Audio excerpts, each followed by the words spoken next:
قالوا آمنا برب العالمين. أشهد أن لا إله إلا الله وأشهد أن محمدا عبده ورسوله لا نبي بعده. اللهم صل وسلم وبارك على محمد وعلى آله وأصحابه أجمعين. رب اشرح لي صدري ويسر لي أمري واحلل عقدة من لساني يفقهوا قولي أما بعد. Teman-teman yang dimuliakan oleh Allah Subhanahu wa taala, kita kembali ke pelajaran. Nanti Asmaul Husnanya kita baca setelah pelajaran ya. Kita masih dalam pembahasan tentang kemutlakan sifat qudrahnya Allah Subhanahu wa taala. Karena sebelumnya kita mengatakan bahwa sifat-sifat fi'il Allah yang berhubungan dengan makhluk itu semuanya tercakup di dalam qudrahnya Allah Subhanahu wa taala. Baik. Sebelumnya kita sudah membicarakan bukti-bukti dari ayah kauniyah, ayat-ayat tentang penciptaan alam semesta, bagaimana Allah menciptakan tempat yang terjadinya banyak curahan hujan, kemudian tempat yang juga tidak ada curahan hujan, tetapi di tempat yang banyak curahan hujan terkadang malah hujan tidak turun sama sekali dan memungkinkan terjadinya kekeringan. Kemudian Allah juga berbicara tentang dunia binatang. Ada binatang yang walaupun badannya besar, tubuhnya kuat, tetapi bahkan bisa tunduk pada hanya seorang anak kecil saja, seperti kuda, onta, dan lain sebagainya. Bahkan kuda ketika ditunggangi anak kecil, ketika dipukul pun kuda yang besar itu seharusnya bisa melawan, tapi tidak melawan. Jadi ini semuanya adalah bentuk kudrahnya Allah. Allah sanggup untuk merendahkan yang kuat dan menguatkan yang lemah. Kita lanjutkan pembahasan tentang kudrahnya Allah Subhanahu wa ta'ala. Kita lihat di halaman 44 saja, alinea yang kedua dari bawah. Bismillahirrahmanirrahim. Wa yataqaddamul ilmu. Ilmu pun kemudian berkembang. Wa yakshifullahu min ilmihi. Allah menyingkapkan daripada ilmunya li khalqihi ma yasha, kepada makhluknya apapun yang dikehendakinya. Walakin yabqal insanu, akan tetapi tetap saja manusia itu lemah, an yatanabba'a bizzalazil, untuk kemudian menyadari adanya gempa bumi. Coba lihat, sudah canggih sekali ilmu pengetahuan, tetap saja banyak korban ketika terjadi gempa bumi, menunjukkan bahwa keilmuan manusia itu selalu mengalami perbatasan. Wa ya'tiz zilzalu, gempa bumi terjadi fi aktsari biladid dunya taqadduman, pada negara-negara di dunia yang sangat maju. Nah, kayak Turki kemarin, Turki kan sudah sangat maju ya. Teknologinya, drone-nya malah justru diakui di dunia setelah mereka memenangi peperangan melawan Armenia yang digunakan oleh Azerbaijan. Tapi ketika gempa kemarin, tetap saja banyak yang korban. Allah ingin memberitahukan kepada manusia betapa manusia itu sangat lemah. Liyufaji'a ahlaha, untuk mengejutkan penduduknya, duna ayyash'uru, tanpa mereka dapat merasakan, biqurbi wuqu'ihi, dengan dekatnya peristiwa gempa itu terjadi. Jadi walaupun di Amerika Serikat sendiri, di Amerika Serikat itu ada satu angin besar, itu namanya torpedo. Jadi dia seperti golongan angin, kalau melewati rumah penduduk itu habis disapu semuanya. Tetap aja hari ini kejadian korban tetap ada, yang menunjukkan bahwa mereka belum menemukan, belum ada keilmuan yang bisa mencegah angin puting beliung itu, angin torpedo itu. Nah, begitu juga dengan gempa bumi. Di mana-mana terjadi gempa bumi pasti ada korban. Minimal kerugian material tak terelakkan. Tetap saja ilmu pengetahuan tidak bisa menghalangi gempa bumi datang. Dalam bahasa lain begini, gempa bumi itu makhluk apa khalik? Makhluk. Kalau gempa bumi saja tidak sanggup dihalangi, apalagi seorang menghalangi kemutlakan atau kudrahnya Allah. Bal innahu, akan tetapi sesungguhnya, min talaqati qudratillahi azza wajal, daripada kemutlakan kekuasaannya Allah azza wajal, annahu a'ta ba'dal hayawanat, bahwasanya Allah memberikan kepada sebagian hewan-hewan, allati laisa laha uqul, di mana hewan tersebut tidak punya pikiran, tidak punya akal, tufakkir, yang bisa digunakan untuk berfikir, wala ilma wala hadarah, tidak ada ilmu, tidak ada juga peradaban. Itu luar biasa. Jadi ada hewan gak ada pikiran, gak ada akal seperti akal kita, karena mereka kan hidupnya dengan insting, bukan pikiran. Akal hewan itu makanya tidak diwajibkan sholat karena tidak ada akal. Jadi pengetahuan hewan itu didasarkan pada insting kebinatangannya. Tidak dikasih akal, tidak dikasih ilmu, tidak dikasih peradaban. Makanya singa dari dulu hidupnya begitu terus, nerkam orang lain. Karena memang dia tidak punya peradaban. Kelinci dari dulu ya pasti jadi mangsa singa terus. Jadi seperti itu. Tetapi a'taha gharizatal ihsas, Allah memberikannya kekuatan pada rasa. Biqurbi wuqu'iz zilzal, dengan dekatnya kejadian gempa bumi. Jadi ada binatang, meskipun dia nggak bisa berpikir, dia nggak punya teknologi, dia nggak punya ilmu pengetahuan, tapi begitu terjadi gempa dia tahu. Baru-baru ini kan banyak video yang bermunculan tuh di Turki itu. Ketika mau terjadinya gempa, anjing-anjing pada menggonggong dengan luar biasa kencang. Rame anjing tuh, ribut gitu anjingnya. Gak lama setelah anjing menggonggong, gempa terjadi. Pertanyaannya adalah, apa yang menyebabkan binatang itu bisa tahu gempa padahal dia tidak punya ilmu, tidak punya peradaban, tidak punya akal, tidak punya teknologi, tidak punya apapun. Qudrahnya Allah. Coba lagi kita lihat, misalkan terjadi badai. Itu kita biasanya kalau orang pergi ke lautan, itu melihat burung biasanya. Pergerakan burung. Kenapa malah jadi burung yang jadi dasar untuk dijadikan sebagai pedoman dalam hal itu? Karena burung itu punya insting yang kuat. Ketika terjadi badai, dia bergeraknya kemana? Ikan-ikan di lautan itu terkadang dia berpindah dari satu tempat ke tempat yang lain dengan jumlah yang sangat banyak, yang besar. Kita tidak tahu apa sebabnya. Harus meneliti dulu. Mereka sebelum kejadian itu terjadi, mereka sudah tahu dan mereka sudah berpindah tempatnya. Apakah mereka punya teknologi untuk mengetahui itu? Tidak. Dan yang menariknya adalah kapal selam. Tahu kapal selam? Kapal selam itu orang yang membawa kapal selam itu nggak melihat ke dalam, nggak melihat ke depan. Dari mana dia menggunakan teknologi kapal selam? Mengambil dari ikan lumba-lumba. Karena ikan lumba-lumba itu dia bisa mengetahui, mendeteksi apapun dari jarak sekian. Lalu teknologi itu digunakan pada kapal selam. Jadi malah justru pengetahuan manusia diambil dari binatang yang tidak berpengetahuan. Pertanyaannya adalah dari mana itu semua bisa terjadi?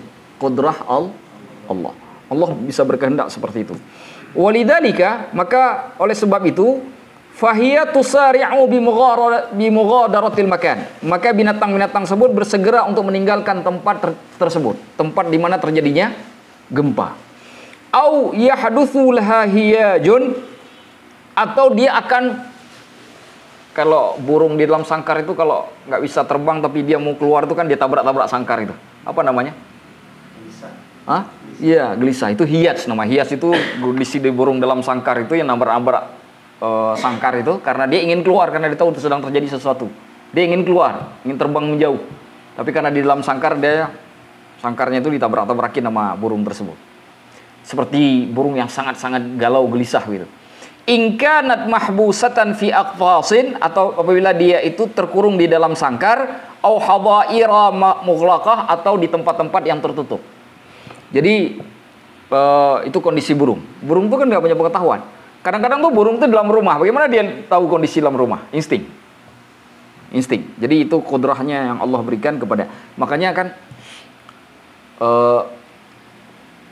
kalau kita belajar ilmu akidah di subuh hari ketika di azan subuh, itu yang biasanya sering kita dengar itu ayam berkokok dengan anjing yang menggonggong. Sebagian ulama mengatakan dalam kitab-kitabnya mengisyaratkan bahwa dua binatang ini bersuara kencang karena dia melihat setan-setan yang berlarian karena mendengar suara azan. Makanya dia melonglongnya berbeda. Coba lihat, anjing tuh kalau melonglong di pagi hari dengan sangat kencang tuh kayak serigala di hutan. Gak seperti biasanya. Dia melihat makhluk lain yang kita sendiri tidak bisa melihatnya. Nah, itu Allah yang Allah berikan kepada makhluk yang tidak diberikan kepada manusia. Meskipun mereka tidak berilmu. Wadzalika liyulaffitana subhanahu wa ta'ala. Hal demikian agar Allah subhanahu wa ta'ala ingin memalingkan kita ila annal ilma, bahwasanya ilmu tersebut ya'ti minhu, datang daripada Allah. Wala yahsulu alaihi al-insanu biqudratihi, dan manusia tidak akan mungkin mendapatkan ilmu kecuali dengan kudrahnya Allah. Fayu'ti man la qudrata lahu 'alal fikri. Lalu Allah memberikan kepada yang tidak punya kekuasaan pada dirinya. Untuk apa? 'Alal fikri, agar dia bisa berfikir. Wal kashfil ilmi, dan melakukan penyingkapan secara ilmiah. Ma la yu'tihi lidzalika, apa-apa yang tidak diberikan yang demikian itu, alladzi mayyazahu bil aqli wal ilmi, yang membedakannya daripada yang lainnya, dari makhluk lainnya dengan akal dan ilmu. Jadi Allah ketika tidak memberikan insting itu kepada kita manusia, seperti Allah memberikan kepada binatang, Allah berikan kita akal dan ilmu.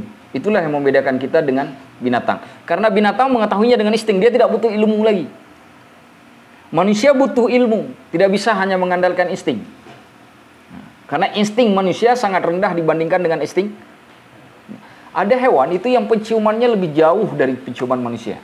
Ada hewan yang bisa melihat lebih jauh dari tatapan pandangan mata manusia. Ada hewan yang bisa mendengar lebih jauh jaraknya daripada, contoh, ikan paus. Kita tahu dalam lautan itu kan tingkat massa kan sangat tinggi. Kalau kita menyelam ke dalam lautan, itu agak sulit untuk mendengar sekitar kita. Karena kondisi tekanan massa yang sangat besar. Ikan paus itu bisa mendengar sampai ratusan meter. Allah berikan. Yang luar biasanya ketika dia bersuara, kita yang di daratnya kaget. Saking kerasnya, padahal dia bersuaranya di dalam kedalaman yang sangat jauh dari lautan.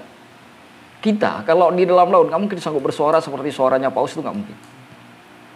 Jadi ini kudrahnya Allah. Jadi Allah kadang-kadang ketika memberikan sesuatu kepada makhluk itu dilengkapi dengan semua yang dibutuhkan oleh makhluk tersebut. Kita nggak diberikan yang seperti, kita nggak dibutuhkan untuk berteriak jauh. Kenapa? Karena kita sanggup bikin mic. Iya kan? Kita sanggup bikin mic. Allah tahu.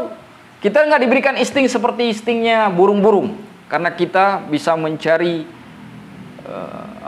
sebab-sebab terjadinya gempa itu dengan pengetahuan dan akal yang kita gunakan. Tapi binatang-binatang itu tidak diberikan oleh Allah Subhanahu wa taala. Makanya Allah berikan insting. Hanya sampai di situ saja. Jadi bagi binatang itu baik, bagi manusia itu baik. Kalau manusia dikasih insting seperti binatang, bisa sama dikasih pikiran, pikiran manusia nggak jalan. Kenapa? Karena semua orang akan mengandalkan instingnya. Orang yang nggak ada insting aja banyak tahayul sekarang kan. Kalau bagaimana kalau dikuatkan insting, makin banyak bertambah takhayul macam-macam. Makanya Allah tahu kalau diberikan insting yang kuat dengan akal yang kuat kepada manusia, ini akan merusak manusia. Maka Allah beri salah satu beri akal, karena akal itu yang lebih dominan. Maka pada binatang, karena Allah tidak beri akal, Allah beri insting yang kuat. Jadi semuanya Allah berikan sesuai dengan kebutuhan. Dan itu menunjukkan kemutlakan kudrahnya Allah. Ada perkataan Ibnu Qayyim, bagus sekali. Kata Ibnu Qayyim begini. Idza ra'al abdu kaifa yudabbirullahu lahu umurah. Sekiranya seorang hamba itu memperhatikan bagaimana Allah mengatur urusan untuk dia. Dia perhatikan bagaimana Allah mengatur urusan. Ini yang bab-bab kita bicarakan tadi itu. Jadi kita perhatikan benar, kita hayati betul, kita renungi. Kata Ibnu Qayyim ada dua hal yang bisa kita dapatkan. Kata Ibnu Qayyim, la alima yaqinan annallaha arhamu bihi min ummihi wa abihi. Maka dia yakin, tahu dengan penuh dengan keyakinan bahwa Allah itu lebih sayang kepada dia daripada ibu dan bapaknya. Coba sekarang kalau kita lihat anak kecil, anak bayi itu baru lahir. Mak baru tidur jam 10 malam. Jam 11 kadang-kadang sudah bangun, anaknya ngompol nangis. Jam 1 bangun lagi, anaknya hausan. Jam 13 anaknya nangis lagi karena tempat tidurnya udah nggak nyaman. Bantalnya udah kemana mungkin, dia nangis lagi, bangun lagi. Semalam kadang-kadang seorang ibu harus bangun 3-4 kali, tidak pernah mengeluh sedikit pun, malah senang melakukan itu. Adakah kasih sayang lebih hebat dari itu? Kalau kasih sayang sebesar itu saja tidak menandingi kasih sayang yang Allah miliki, kata Ibnu Qayyim, maka nggak ada lagi kasih sayang di dunia ini yang pantas dihargai. Tapi kan banyak orang sekarang kan terlalu senang mencari kasih sayang ke manusia, tapi lupa bahwa Allah itu punya kasih sayang yang lebih besar. Yang kedua, kata Ibnu Qayyim, waladzaba qalbuhu mahabbatan lillah. Hatinya akan meleleh karena penuh rasa cinta kepada Allah. Inilah yang dimaksud oleh Ibnu Qayyim dalam ayat Al-Quran, walladzina amanu asyaddu hubban lillah, dan orang-orang yang beriman sangat besar cintanya kepada Allah. Maka orang kalau misalkan dia lagi di atas, syukurnya tinggi. Ketika dia di bawah, putus asanya tidak terjadi. Karena dia semuanya yakin bahwa kelebihan yang Allah berikan, kekurangan yang Allah timpakan kepada dia semuanya bagian dari takdir dan ketetapannya Allah. Karena dia cinta kepada Allah, dia terima. Ladzaba qalbuhu, hatinya meleleh, dia terima dengan ikhlas. Makanya Hasan Al-Basri mengatakan, ketika aku pergi tidur malam hari, aku tahu bahwa rizkiku tidak akan datang kepada seorang pun, dan rezeki seseorang pun tidak akan datang kepadaku, maka tidurku menjadi tenang.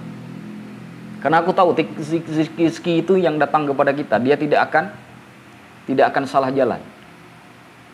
Nggak mungkin rezeki saya itu datang ke orang lain, sebagaimana rezeki orang lain itu nggak akan mungkin sampai kepada saya. Makanya terkadang rezeki yang ada di tangan kita tiba-tiba jadi milik orang lain. Betul tidak? Karena sesungguhnya itu bukan rezeki kita, rezeki orang lain, cuma mampir saja lewat kita. Kalau kita paham seperti itu hakikatnya, maka nggak ada lagi orang yang mengeluh, nggak ada lagi orang kikir, nggak ada lagi orang bakhil, nggak ada orang yang macam-macam. Waladzaba qalbuhu mahabbatan lillah, meleleh hatinya karena penuh rasa cinta kepada Allah. Nah, itu kata Ibnu Qayyim. Rasulullah suatu hari didatangi oleh malaikat Jibril alaihissalam. Maka Jibril mengatakan begini, "Aish ma syi'ta fa innaka mayyit. Wahbib man syi'ta fa innaka mufariquh." Hiduplah sebagaimana yang engkau suka, hai Muhammad. Ini malaikat Jibril mengingatkan Rasulullah, diperintahkan oleh Allah untuk mengingatkan nabinya. Dan Rasulullah kemudian menggunakan redaksi ini untuk mengingatkan kita. Hiduplah engkau, wahai Muhammad, dengan cara apapun yang kau suka. Silakan. Kau silakan milih cara hidup memang. Tapi ingat, fa innaka mayyit, kamu suatu hari akan mati. Wa habib man syi'ta, silakan kau cintai siapapun yang kau suka. Istrimu, anakmu, orang tuamu, silakan. Atau mungkin perempuan-perempuan yang tidak layak kau cintai. Silakan kau lakukan sesuka hati. Ingat, fa innaka mufariquh. Engkau suatu hari akan meninggalkannya, akan berpisah dengannya. Hal yang sama terjadi nanti pada bab harta, pada bab kekuasaan dan sebagainya. Berapa banyak orang yang berkuasa sekian lama? Soeharto 30 berapa? 2 tahun. Pada akhirnya selesai. Firaun sangat kuat, selesai. Nabiullah Sulaiman sangat gagah perkasa, luar biasa, Allah berikan, selesai juga. Yang baik selesai, yang buruk apalagi. Fa innaka mufariquh. Jadi silakan kamu menjadi apa? Menjadi orang baik, menjadi, ingat suatu hari nanti semua itu akan kau tinggalkan. Bukan itu lagi nanti yang jadi masalah. Baik. Limadza, kata Syekh Mutawalli Syarawi, kenapa ini terjadi? Kenapa hal tersebut terjadi? Lina'lama, agar kita mengetahui anna kulla syai'in minallah, bahwasanya segala sesuatu itu berasal dari Allah. Fala na'budu qudratina, dan kita tidak menyembah kemampuan-kemampuan yang ada di diri kita. Berapa banyak orang misalkan cari rezeki, lalu dapat uang, lalu menganggap ini karena kemampuanku. Ya karena aku cerdas. Karena aku jago, karena aku hebat. Itu kan dia sedang menyembah kemampuannya. Makanya Nabiullah Musa itu kan ketika ditanya kenapa ya, siapa yang paling orang alim, mengatakan ya aku. Ditegur oleh Allah kan. Disuruh ketemu dengan Nabi Khidir kan, ditegur oleh Allah karena tidak menisbahkan ilmu itu. Padahal secara akidah Nabi Musa itu tidak salah, karena memang Nabi Rasul itu orang yang paling alim di masanya. Tapi tetap saja ditegur oleh Allah karena Allah ingin supaya ilmu itu dinisbahkan kepada dirinya. Gak mungkin, hai Musa, engkau jadi rasul kalau tidak aku angkat. Gak mungkin engkau punya ilmu kalau tidak aku bagi. Allah ingin dinisbahkan ilmunya kepada dirinya. Maka bahaya sekali ketika kita menyembah kemampuan kita, menganggap kita lebih hebat. Ini kenapa terjadi begini? Karena aku tidak dengar ideku. Ini kenapa hebat? Karena memang aku luar biasa orangnya. Itu kita sudah menyembah diri kita tuh. Fala na'budu qadratina, dan kita tidak menyembah kemampuan-kemampuan kita. Wala naqul, dan kita tidak mengatakan intaha asruddini wal iman. Masa agama dan keimanan telah berakhir. Wa bada'a asrul ilmi, lalu dimulailah dengan masa ilmu pengetahuan. Nah, ini pemahaman orang ateis kan begitu. Sekarang kita sudah melakukan penelitian yang luar biasa, penyingkapan ilmiah yang luar biasa. Orang sudah tahu apa yang terjadi di planet Mars.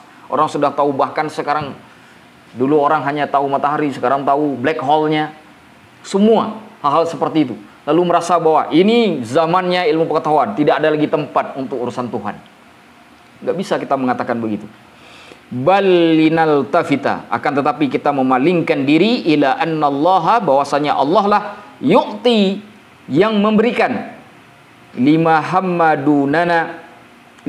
hum dunana, kepada siapapun yang berada di bawah kita, fil khalqi, daripada makhluk-makhluk Allah, ilman, ilmu, la nasilu nahnu ilaihi, yang kita tidak sampai kepada ilmu tersebut. Makanya ada kelompok orang yang paham, ada kelompok orang yang tidak tahu.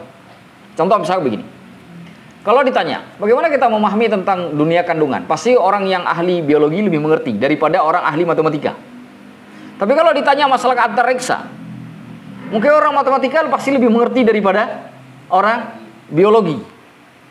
Begitu juga, jangan orang biologi terus ngomong fikih.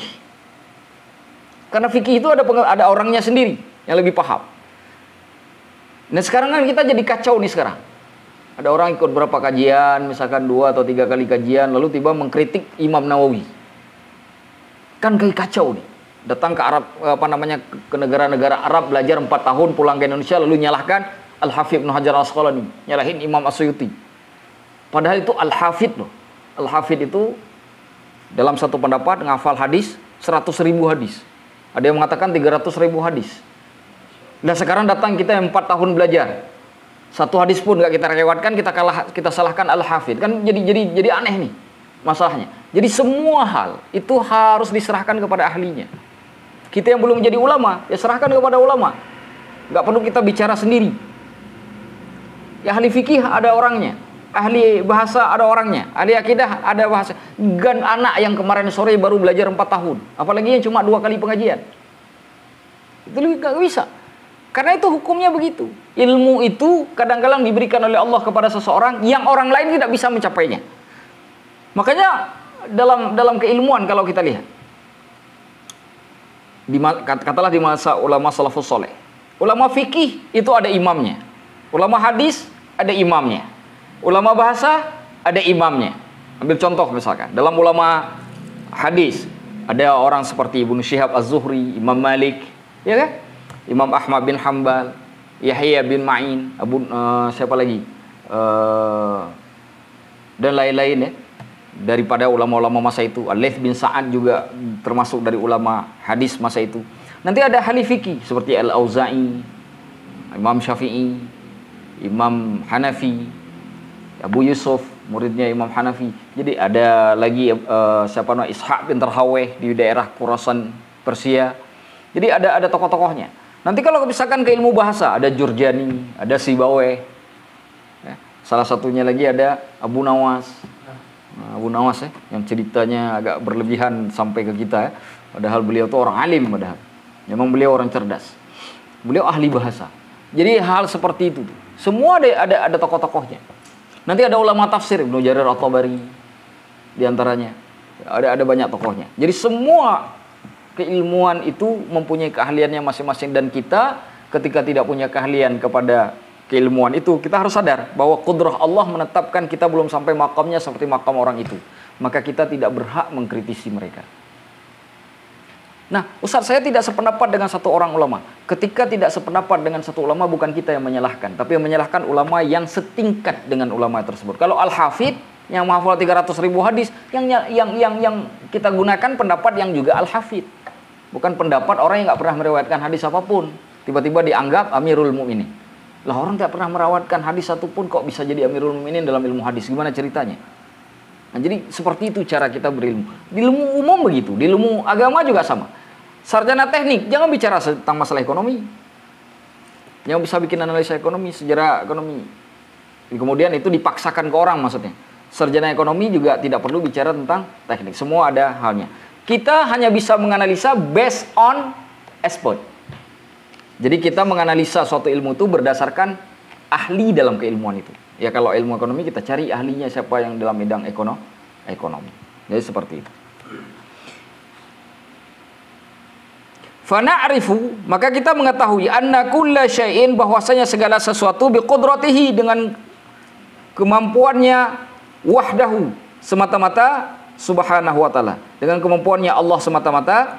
Waqad akaddal haqqu subhanahu wa ta'ala, dan Allah telah menguatkan talaqata qudratihi, kemutlakan kudrahnya, bil adidi minal ayatil qur'aniyah, dengan banyak ayat-ayat Quran, bimustaqqatin muta'addidah, dengan bentuk-bentuk yang bermacam-macam.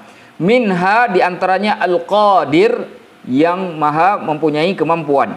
Kama fi qawlihi ta'ala, sebagaimana Allah berfirman di dalam surah Al-An'am ayat 37. Allah berfirman, Qul, katakanlah hai Muhammad, innallaha qadirun, sesungguhnya Allah itu mampu, ala ayunazzila ayatan, untuk menurunkan satu ayat, walakinna aktsarahum la ya'lamun, akan tetapi kebanyakan mereka tidak mengetahui.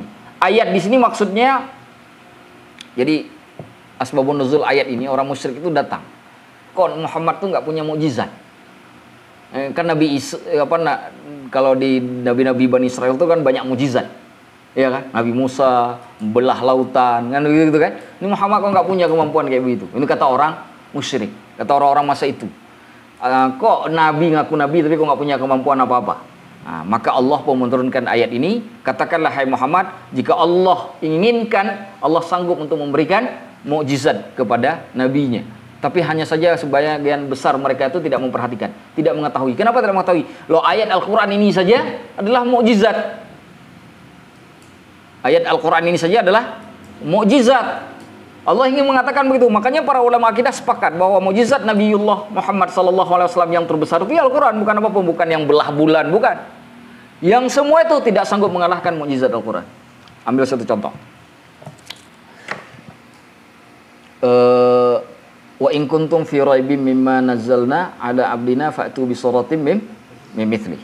Kalau kalian ragu dengan apa yang kami turunkan kepada hamba kami, maka datangkanlah satu surat semisalnya. Wad'u syuhada'akum min dunillahi in kuntum shadiqin. Kalau kalian enggak mampu sendiri, panggil pendukung-pendukung kalian siapapun, dari jin, dari manusia, panggil semuanya selain daripada Allah. Syuhada'akum min dunillah, selain daripada Allah. In kuntum shadiqin, kalau kalian benar.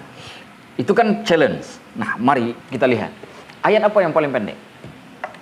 Oh, surat apa yang paling pendek? Al-Kautsar. Al-Kautsar. Al-Kautsar itu paling pendek. Betul tidak? Nah, mari kita bicara sekarang sedikit mukjizat ayat Al-Kautsar. Coba perhatikan. Buka saja ayatnya, nggak apa-apa. Bismillahirrahmanirrahim. Inna a'tainaka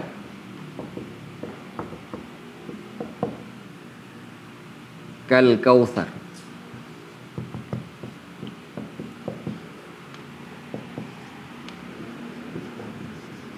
Fasalli li rabbika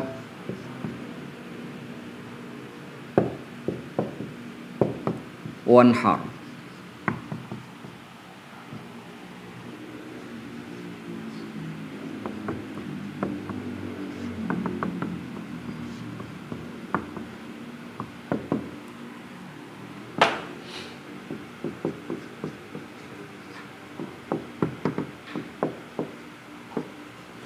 Tiga ayat kan? Coba perhatikan. Ini saya mengajar dari sisi bahasanya juga ke teman-teman. Di dalam bahasa Arab, sebuah kalimat itu dibagi kepada dua. Ada yang disebut kalimat ya. Kalimat itu dibagi kepada dua. Yang satu disebut dengan khabari. Khabariyun. Yang satu lagi disebut insya'i.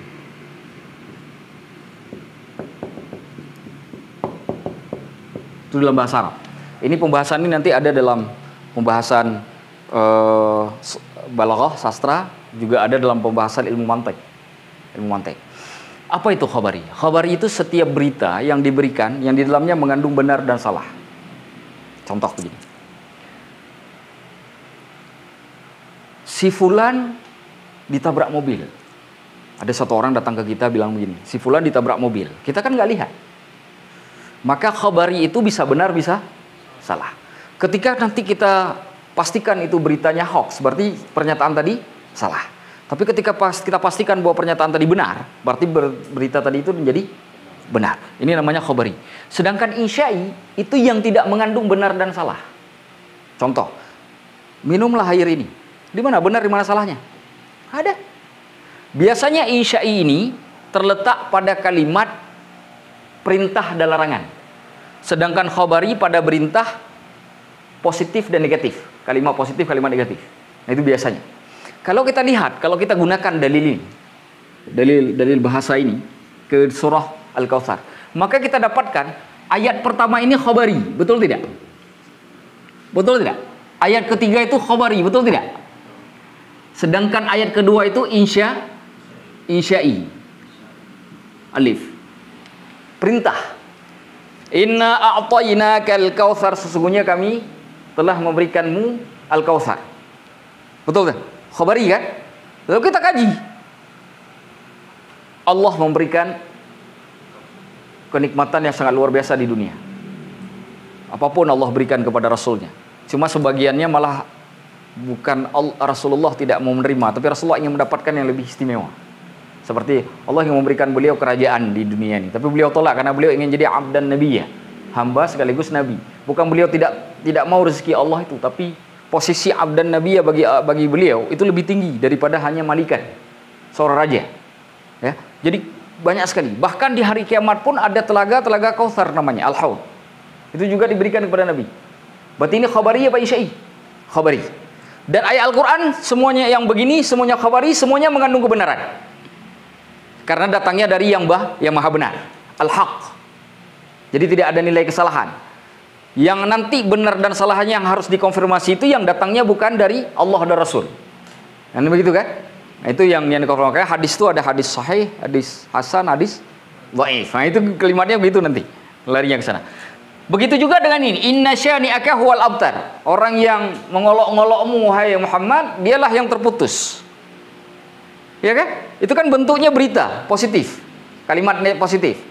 Tapi kalau di sini fasholli li rabbika wanhar, maka salatlah untuk Tuhanmu dan berkurbanlah. Perintah, berarti insya'i, ya kan? Nah, sekarang begini. 3 ayat, 2 khabar, 1 insya. 2 khabari, 1 insya'i. Berarti yang jadi penting itu kan di sininya nih, yang paling istimewanya, karena sendiri dia berada di tengah pula. Kalau kita lihat salat wa nahrun, salatun wa nahrun, itu kan perintahnya, salat dan kurban. Pertanyaannya, apa hari di muka bumi ini dalam setahun yang ada salat dan kurban secara bersamaan? Hah? Idul tanggal berapakah itu? 10 Zulhijjah. Betul? Tidak ada satupun di atas muka bumi ini di mana salat dan kurban bertemu di satu hari kecuali di 10 Zulhijjah. Betul tidak? Ustaz, kan bisa juga di 11 Zulhijjah. 11 Zulhijjah ada kurban, nggak ada salat. Ya kan? Betul tidak? Hanya 10 Zulhijjah saja yang dimungkinkan bertemunya salat dan kurban. Jadi yang jadi problem ini adalah angka 10 ya. Jadi sekarang kita lihat, jika kita hitung setiap huruf yang ada di dalam 3 ayat ini, semuanya jumlahnya 10 huruf. Nggak percaya? Kita hitung ya. Alif 1, Nun 2, Alif sudah kan? Alif ini juga sudah. Ain 3, Ta 4, Ya 5, Nun sudah, Alif sudah, Kaf 6, Alif sudah, Lam 7, Kaf sudah, Waw, Fa, Ra 10. Coba hitung yang ini, juga 10. Ini dapat 10, ini dapat 10 juga. Ingat, jangan berulang. Coba hitung aja. 10 hurufnya 10. Semua kembali ke 10 ini. Yang menarik lagi, huruf alif. Kalau dihitung semuanya huruf alif itu 10. Dari 3 ayat ini juga 10. Hitung aja, nanti hitung sendiri. Huruf ro. Coba lihat di hijaiyah. Urutan berapa huruf ro? Hah? Urutan berapa? 10. Nanti cari, di dalam Al-Quran ada 10 surat yang diakhiri ayatnya dengan huruf ro, itu juga 10 jumlahnya. Surah dalam Al-Quran. Yang ujungnya juga 10. Challenge ya. Challenge, cari nanti, buka Al-Quran setelah ini. Ro, itu yang ditutup surah tersebut dengan huruf ro, itu juga jumlah 10. Dan luar biasanya surah Al-Kautsar adalah surah yang ke-10. Dia jadi urutan yang ke-10. Dari 10 surat itu dia jadi yang ke-10, 10 lagi. Yang menariknya adalah ini bisa saja kita katakan cocokologi, bisa saja. Tapi gini, ini kan nggak pakai rumus apapun. Hitungannya kan hitungan kasar, nggak pakai rumus apapun, nggak pakai kayak kemarin ada hisabul jumal, nggak pakai rumus apapun. Kita bisa menghitung dengan kasat mata. Kenapa ada kebetulan yang begini luas? Nggak mungkin ada kebetulan sebegitu luasnya kalau misalkan yang membuatnya manusia. Kalau manusia mesti ada yang salah. Nggak mungkin ada kebetulan. Mesti yang membuatnya adalah Al-Qadir, yang punya kemampuan. Maka ketika Allah mengatakan bahwa Al-Quran itu mukjizat, Allah qadirun ayyunazzila ayatan walakinna aktsarahum la ya'lamun. Nah, itu dia maksudnya.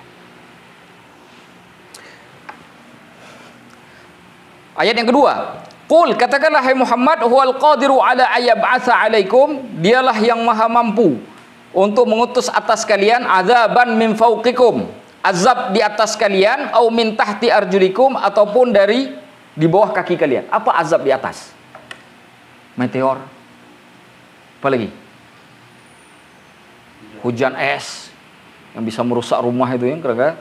Yang dari bawah, gempa bumi, luapan air, macam-macam kan? Semua bisa dari langit, bisa dari bumi. Dan ini yang terjadi dengan kaum Nabi Lut. Dua-duanya mereka kena. Dia kena dengan azab dari atas, kena juga dengan azab dari bawah. Ini Allah masukkan. Kalau Allah mau, Allah bisa mendatangkan azab dari atas, dari bawah sesuka hatinya. Au yalbisakum syi'a, atau Allah kemudian membuat kalian bertentangan antara kelompok-kelompok. Syi'an itu kelompok-kelompok. Allah bisa saja.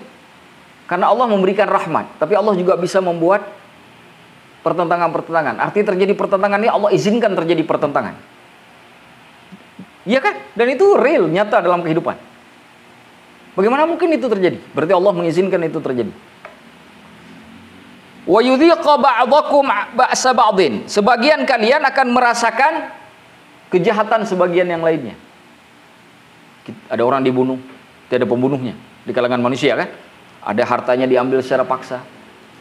Ada yang dibunuh karakternya. Nah, itu terjadi. Undur, kata Allah. Perhatikanlah hai Muhammad, kaifa nusarriful ayat. Bagaimana kami kemudian menjelaskan ayat-ayat la'allahum yafqahun, agar mereka kemudian memahami. Kenapa Allah inginkan ini semuanya terjadi? Kalau Allah membuat manusia semuanya berkuasa, maka dia akan kemudian menyembah dirinya sendiri. Makanya kenapa Fir'aun ketika diberikan oleh Allah kekuasaan yang luar biasa, dia lupa diri, minta dirinya disembah. Dia merasa dirinya Tuhan. Padahal Fir'aun masih diberi batasan oleh Allah. Mana dalilnya? Istrinya sendiri tidak sanggup dia tundukkan, tapi tetap aja dia sombong. Bagaimana kalau semua kita diberikan kemampuan yang tidak ada batasan oleh Allah? Semua kita akan mendewakan diri kita. Makanya jangan heran kalau ada orang misalkan masuk ke dunia politik tapi merasa dirinya sangat dikdaya. Itulah tipikal Firaun itu. Makanya Allah ingin mengingatkan la'allahum yafqahun. Allah menginginkan supaya mereka kemudian memahami kenapa itu terjadi, bahwa kemudian qudrah Allah lah yang bermain, tidak ada kemampuan pada kita. Nah, ayat-ayat selanjutnya itu ada banyak ayat ke depannya, itu semuanya menceritakan tentang kemampuan daripada Allah Subhanahu wa taala, ya. Itu semuanya ada kata qadirun, qadirun, qadir, ya, dengan berbagai macam. Apa beda qadir? Nanti balik lagi ke pembahasan Asmaul Husna yang sudah kita jelaskan di awal. Coba lihat halaman 47. Walaqad lafatat Maryamu Zakaria alaihi salam. Siti Maryam telah memalingkan pandangannya Nabi Zakaria alaihi salam ila talaqatil qudratil ilahiyah, kepada kemampuannya Allah. Hina mas'alaha, ketika Nabi Zakaria bertanya kepada Maryam, qala, berkata Nabi Zakaria, ya Maryamu anna laki hadza, wahai Maryam, kau dapat makanannya dari mana? Jadi Siti Maryam itu ketika dikandung oleh ibunya kan bernazar akan menyerahkan anak ini kepada Allah. Tapi anaknya ternyata perempuan kan, bukan laki-laki. Nah, gimana menyerahkan anak perempuan? Kan harus dijaga. Nah, cara salah satunya adalah diberikan kepada Nabi Zakaria untuk dijaga, diletakkan di mihrab di Baitul Maqdis. Nah, kalau saya nggak salah, ada yang mengatakan hari ini mihrabnya Siti Maryam itu ada di Masjid Ma'mun. Nanti coba lihat lagi, di samping Masjidil Aqsa, masjidnya. Di situ duduk Siti Maryam. Nah, ketika Nabi Zakaria pergi, balik Nabi Zakaria ke tempat itu, lihat, kok udah ada makanan, siapa yang bawa? Maka bertanyalah Nabi Zakaria, anna laki hadza, engkau dapat makanannya dari mana hai Maryam? Apa jawab Siti Maryam? Qalat huwa min indillah. Siti Maryam menjawab, inilah makanan yang berasal dari Allah. Innallaha yarzuqu may yasha'u bighairi hisab. Sesungguhnya Allah memberi rezeki kepada siapa yang dikehendakinya tanpa ada perhitungan sama sekali. Nah, itu dia. Nah, itu kalimat itu menunjukkan qudrah Allah dari sisi rizki. Nah, maka ini jadi ketemu kan dengan pembahasan kita bahwa sifat-sifat Allah itu yang berhubungan dengan makhluk itu ada dalam cakupannya dalam qudrah. Sifat razak, sifat fi'il apa sifat zat? Aris. Razak itu kan asmaul husna. Ada sifat pemberian rezeki di situ. Sifat fi'il apa sifat zat? Sifat fi'il. Sifat fi'il itu kan berhubungan dengan makhluk karena Allah nggak butuh rezeki. Betul tidak? Nah, cakupannya di mana? Ke sifat zat itu cakupannya kemana? Ke sifat qudrah. Karena sifat zat itu nggak boleh disebut sifat razak, itu sifat zat. Kalau disebut sifat zat, sifat qudrah itu berarti Allah membutuhkan rezeki. Bagaimana Allah butuh rezeki? Rezeki aja makhluk. Berarti cakupan sifat fi'il itu ada di sifat qudrah, di sifat zat. Makanya ketika cerita ayat ini kan nggak ada penyebutan kata qudrahnya. Coba lihat, ayatnya itu nggak ada kata qudrahnya di situ. Nggak ada kata Allah mampu, itu nggak ada. Yang ada pemberian rezeki. Menunjukkan sifat fi'il itu berada cakupannya di bawah sifat qudrah. Paham? Paham ya? Nah, jadi kalau ditanya sifat fi'il itu untuk apa? Untuk kepentingan makhluk. Cakupannya di mana? Apakah itu kemudian baru ada ketika makhluk ada? Tidak, sudah ada. Di mana cakupannya? Di dalam sifat qudrah. Sifat kemampuan Allah, kuasanya Allah. Hina idzin da'a Zakaria rabbahu, pada saat itu Nabi Zakaria memanggil Tuhannya fi qadiyatin la tanfa'u fiha, pada satu qadiyah, pada satu permasalahan yang tidak akan memberi manfaat apapun padanya illa talaqatul qudrah, kecuali kemutlaqan qudrahnya Allah. Fahuwa rajulun ajuz, dia adalah laki-laki yang sudah lemah. Wa amratuhu ajuz, perempuannya juga perempuan yang sudah paruh baya.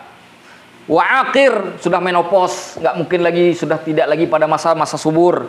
Wa yuridu waladan, tapi menginginkan anak. Apa kata Nabi Zakaria? Rabbi habli min ladunka dzurriyyatan thayyibatan, wahai Tuhanku, berikan aku keturunan yang baik. Innaka sami'ud du'a, sesungguhnya engkau adalah yang maha mendengarkan doa. Itu kata Nabi Zakaria. Fanadathu al-malaikah, fanadathu al-malaikatu wa huwa qa'imun yusalli fil mihrab. Ketika beliau sedang salat di mihrab, tempat di mana Siti Maryam itu ini setelah kejadian apa? Kejadian masalah makanannya Siti Maryam. Tadi talaqatul qudrahnya ke Maryam. Sekarang talaqatul qudrahnya Allah itu kepada beliau, kepada Nabi Zakaria. Datang malaikat memanggil, "Ya Zakaria."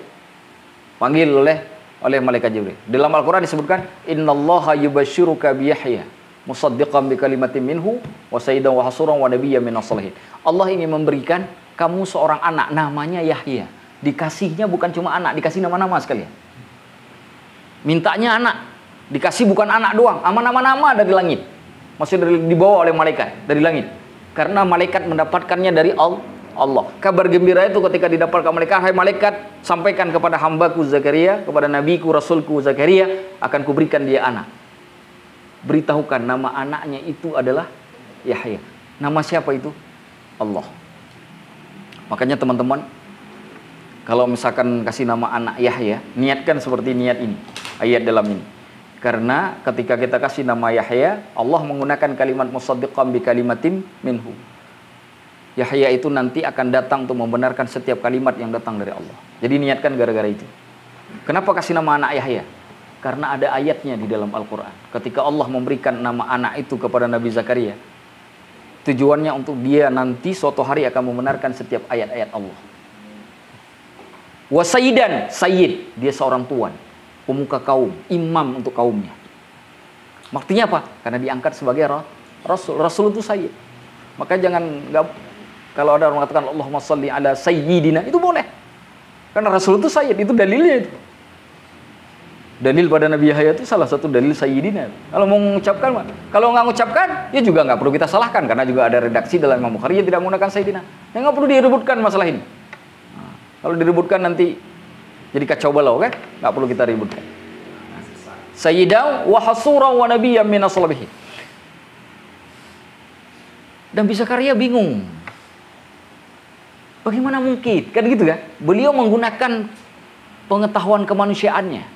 Bagaimana mungkin? Anna yakunu li ghulam, kata Nabi Zakaria. Bagaimana mungkin aku punya anak? Kata beliau. Wa kanat imraati aqir. Ini istriku sudah mandul, udah menopause, tua, tak mungkin lagi bisa punya anak. Apa jawab malaikat? Kadzalikallahu yaf'alu ma yasha. Begitulah Allah melakukan apa yang dikehendakinya. Lihat kalimatnya.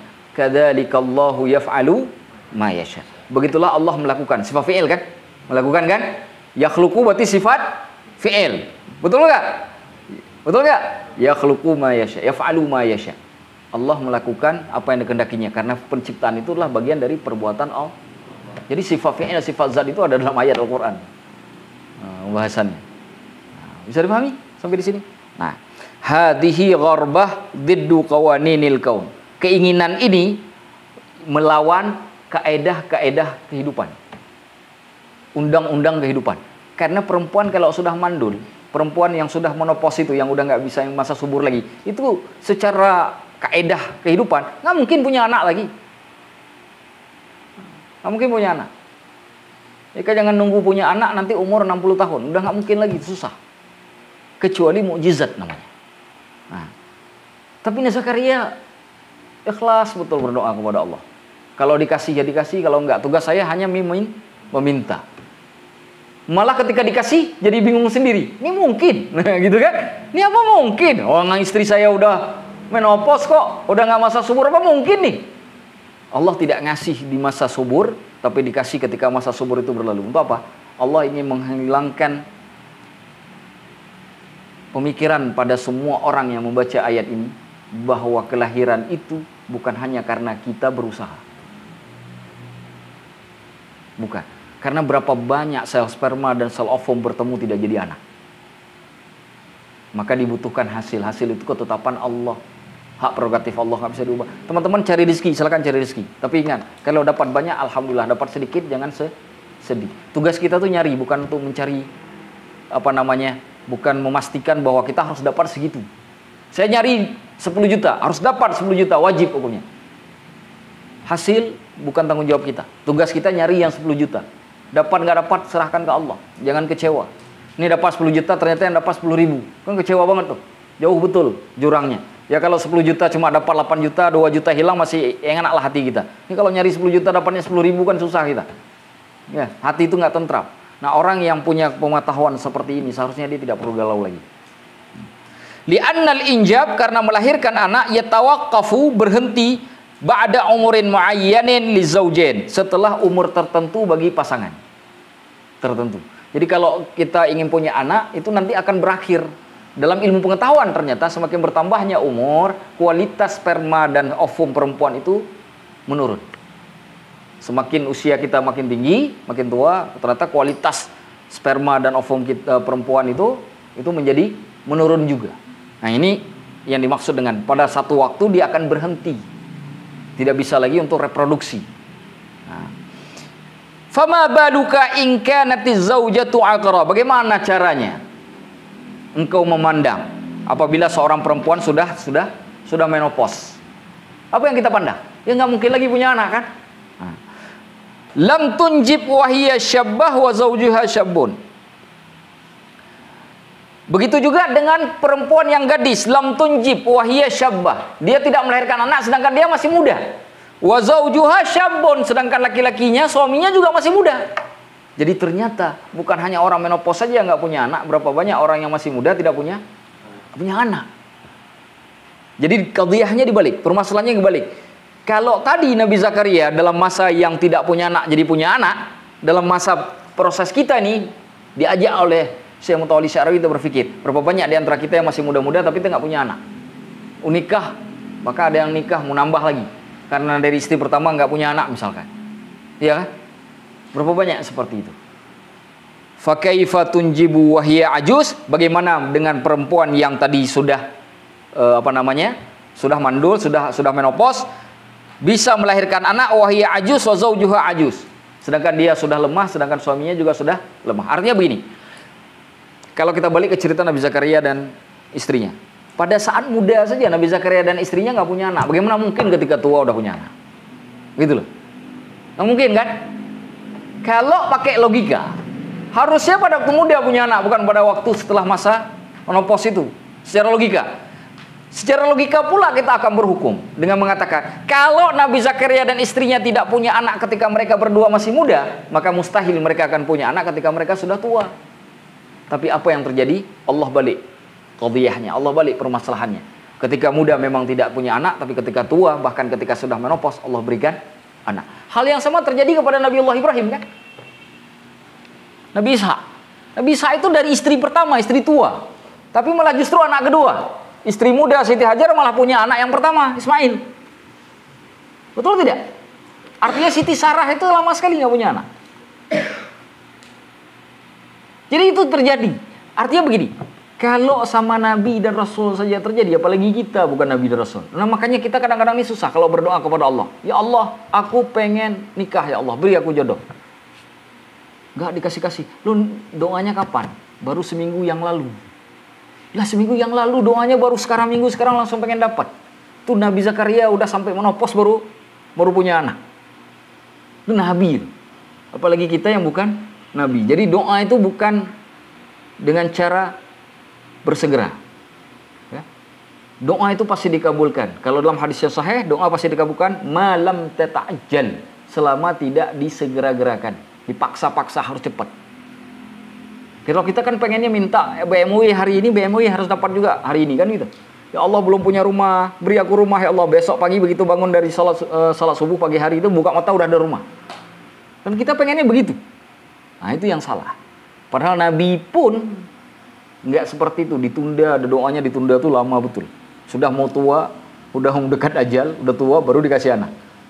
Ini Nabi, apalagi kita.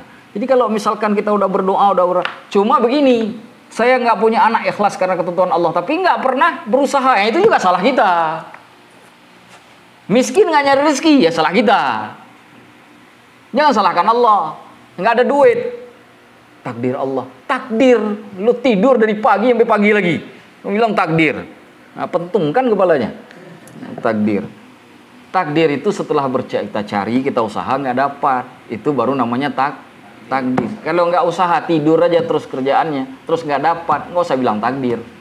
Itu namanya malas. Makanya bahasa orang malas selalu mengkambing hitamkan takdir. Orang malas selalu mengkambing hitamkan takdir. Karena dia nggak bisa bahasa yang lain. Sudah, kita lanjutkan. Hadhihi masalah ini diddul qawanin, berlawanan dengan kaedah-kaedah, dengan undang-undang allati tahkumul bashar, yang menghukum pada manusia. Jadi kalau muda masih masa subur kita punya anak. Kalau sudah melewati batas subur berarti tidak lagi punya anak. Itu hukum pada manusia.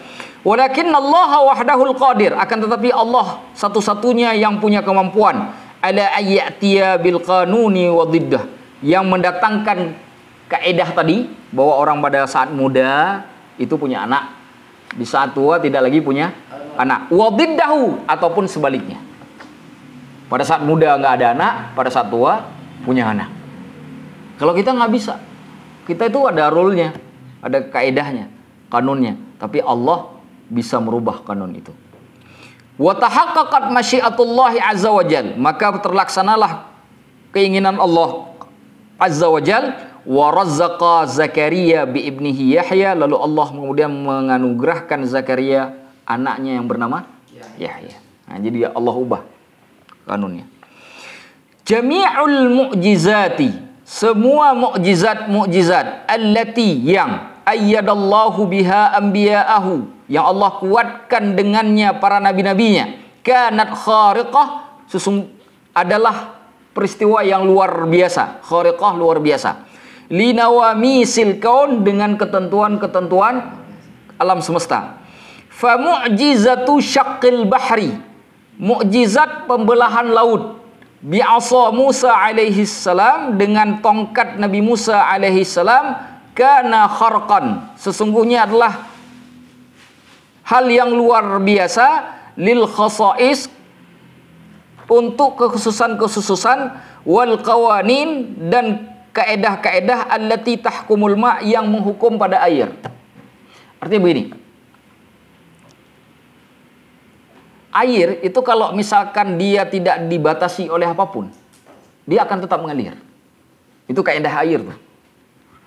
Ini kita siram air. Selama dia masih landai, dia terus akan mengalir. Tidak akan ada yang menghalangi. Itu kaidah air. Kaidah air lagi. Kaidah air itu dia selalu bergerak dari atas ke bawah. Itu kaidah air. Dia akan selalu seperti itu. Bayangkan ketika Nabi Musa membelah laut, itu tidak ada pembatas. Karena sesuatu yang bisa membuat air tidak lagi mengalir, itu adalah pembatas. Misalkan seperti kita bikin pematang sawah itu. Kenapa air di sawah ini tidak masuk ke air sebelah sini? Karena kita tutup pematangnya. Kita tinggikan pematangnya sehingga air nggak bisa melewati. Itu kaidah airnya begitu. Tapi Nabiullah Musa ketika membelah laut, itu nggak ada pembatas. Ketika mukul tiba-tiba kosong aja tuh lautnya. Air di sini tertahan, air sini tertahan, tidak ada pembatas. Kharqalil qasais. Merusak hukum normal yang ada pada air. Makanya disebut mukjizat. Mukjizat itu sesuatu yang luar biasa yang tidak sesuai dengan kaidah normal. Gak mungkin itu terjadi. Secara logika, gak mungkin mukul tongkat bisa membuat tanpa ada pembatasan, membuat dua arus air laut itu tidak bersatu. Hanya bertahan di situ, memberikan ruang jalan. Mustahil itu. Gak masuk akal itu. Ini yang disebut kharqalil khasa'is wal qana'in. Merusak hukum kekhususan air dan hukum yang ada dalam undang-undang bagaimana air itu bergerak. Mustahil. Itulah disebut mukjizat. Famin khasa'isil ma, daripada kekhususan air, wa huwa fil halah as-sailah, dan dia dalam kondisi mengalir. Ayyatashakkala wifqan, dia akan membentuk sesuai lil haizil ladzi yujad fihi, berdasarkan posisi mengalir yang terdapat padanya. Jadi kalau misalkan ada ruang dia bisa mengalir, katakanlah seperti irigasi gitu kan, dia akan tetap mengalir di irigasi itu terus, nggak akan berhenti tuh air tuh, nggak akan berpindah. Tapi begitu misalkan ada landai tanjakan, dia akan berhenti, dia akan meminta air lain untuk menyatukan dirinya semakin dia biar naik, dia nggak bisa langsung untuk mengalir. Itu hukum air tuh, itu kekhususan air. Amma ayyaqifa, adapun jika air berhenti, wa yuthbital ma'ala syaklin jabal, lalu dia menetap, air tersebut menetap ala syaklin jabal, dalam bentuk gunung. Kan tadi kan nggak ada pembatasan, kan bentuk gunung. Wa huwa fi halatihi sa'ilah, sedangkan dia dalam kondisi yang mengalir. Wa duna yaltasiqa bihi, tanpa ditempeli dengan air tersebut hajiz, pembatas. Yamna'u inzilaqihi, yang menyebabkan air tersebut terhalang untuk dapat bergerak. Fahadha la yahduth, yang demikian ini tidak mungkin terjadi. Illa bi kharqil lil khasa'isil ma, kecuali merusak kekhususan air. Merusak artinya membuat kekhususan air itu tidak lagi menjadi normal. Wa huwa fi halatihi sa'ilah, dalam kondisi air tersebut sedang mengalir. Artinya apa? Gak mungkin itu terjadi pada hukum air kalau tidak ada yang mengizinkan itu terjadi. Mustahil itu terjadi, gak masuk akal itu. Gak mungkin itu terjadi. Yang paling menarik lagi kalau Allah bicara dalam Al-Quran, ketika Allah mengatakan bagaimana Allah menciptakan langit tanpa tiang. Bahkan dalam surah An-Naba, sab'in shidada, 7 lapis langit yang kokoh. Artinya nggak tabrakan tuh, nggak runtuh tuh setiap lapisan. Tapi nggak ada pembatas. Kalau kita bikin rumah 2 lantai, 3 lantai, 4 lantai itu setiapnya itu kita harus naik pembatas terus tuh. Harus ada tiang terus. Ini nggak ada tiang, tapi nggak nabrak. Sab'an shidada, bahkan kokoh lagi kata Allah. Ya kan? Nggak masuk akal itu. Nggak masuk akal. Dan itu terjadi tanpa Allah berikan mukjizatnya kepada Nabi siapapun. Karena semua manusia mendapati itu. Tapi sedikit sekali orang yang mengerti balik ayat tadi. Walakinna aktsaran nasi aktsarahum la ya'lamun. Akan tetapi kebanyakan mereka tidak mengetahui. Makanya kalau kita memperhatikan dengan penciptaan Allah ini, maka akan timbul kemudian rasa kebesaran kita kepada Allah. Wa hina yahduts, dan ketika ini terjadi, fahiya idzan, maka hal yang tersebut al-qudrah al-ilahiyah, disebut dengan kekuasaan ilahi. Allati, yang terjadi, tatahadda, mengancam, wa tukassiru, dan merusak ayyakanunin, setiap kaidah. Jadi ketika mukjizat itu ada, mukjizat itu merusak kaidah yang normal. Karena dia berjalan tidak lagi sesuai dengan kaidah yang mesti. Lah bagaimana Nabi sekarang membelah bulan? Bagaimana mungkin bulan turun ke bawah? Bagaimana caranya? Lalu tiba-tiba turunnya ke Jabal di wilayah di Mina. Bagaimana mungkin ada sebuah gunung di Mina itu turun ke belakang gunung yang di Mina? Bagaimana mungkin? Di mana coba bulan? Kok bisa turun ke bawah itu bagaimana? Nggak masuk akal. Nggak masuk akal. Bagaimana mungkin Rasulullah berangkat dari Masjidil Haram ke Masjidil Aqsa itu dalam waktu 1 malam, terus Mi'raj, balik lagi ke kota Mekah. Subuh jangan nyampe. Nggak masuk akal. Kita naik pesawat aja sekarang nggak mampu. Apalagi naiknya sampai tembus 7 lapis langit itu. Itu namanya kharqul lil qawanin, merusak kaidah. Jadi kalau ada orang kemudian ingin melogikakan mukjizat, nggak akan ketemu. Gimana cara melogikakan mukjizat? Orang mukjizat itu sendiri tidak lagi menggunakan kaidah.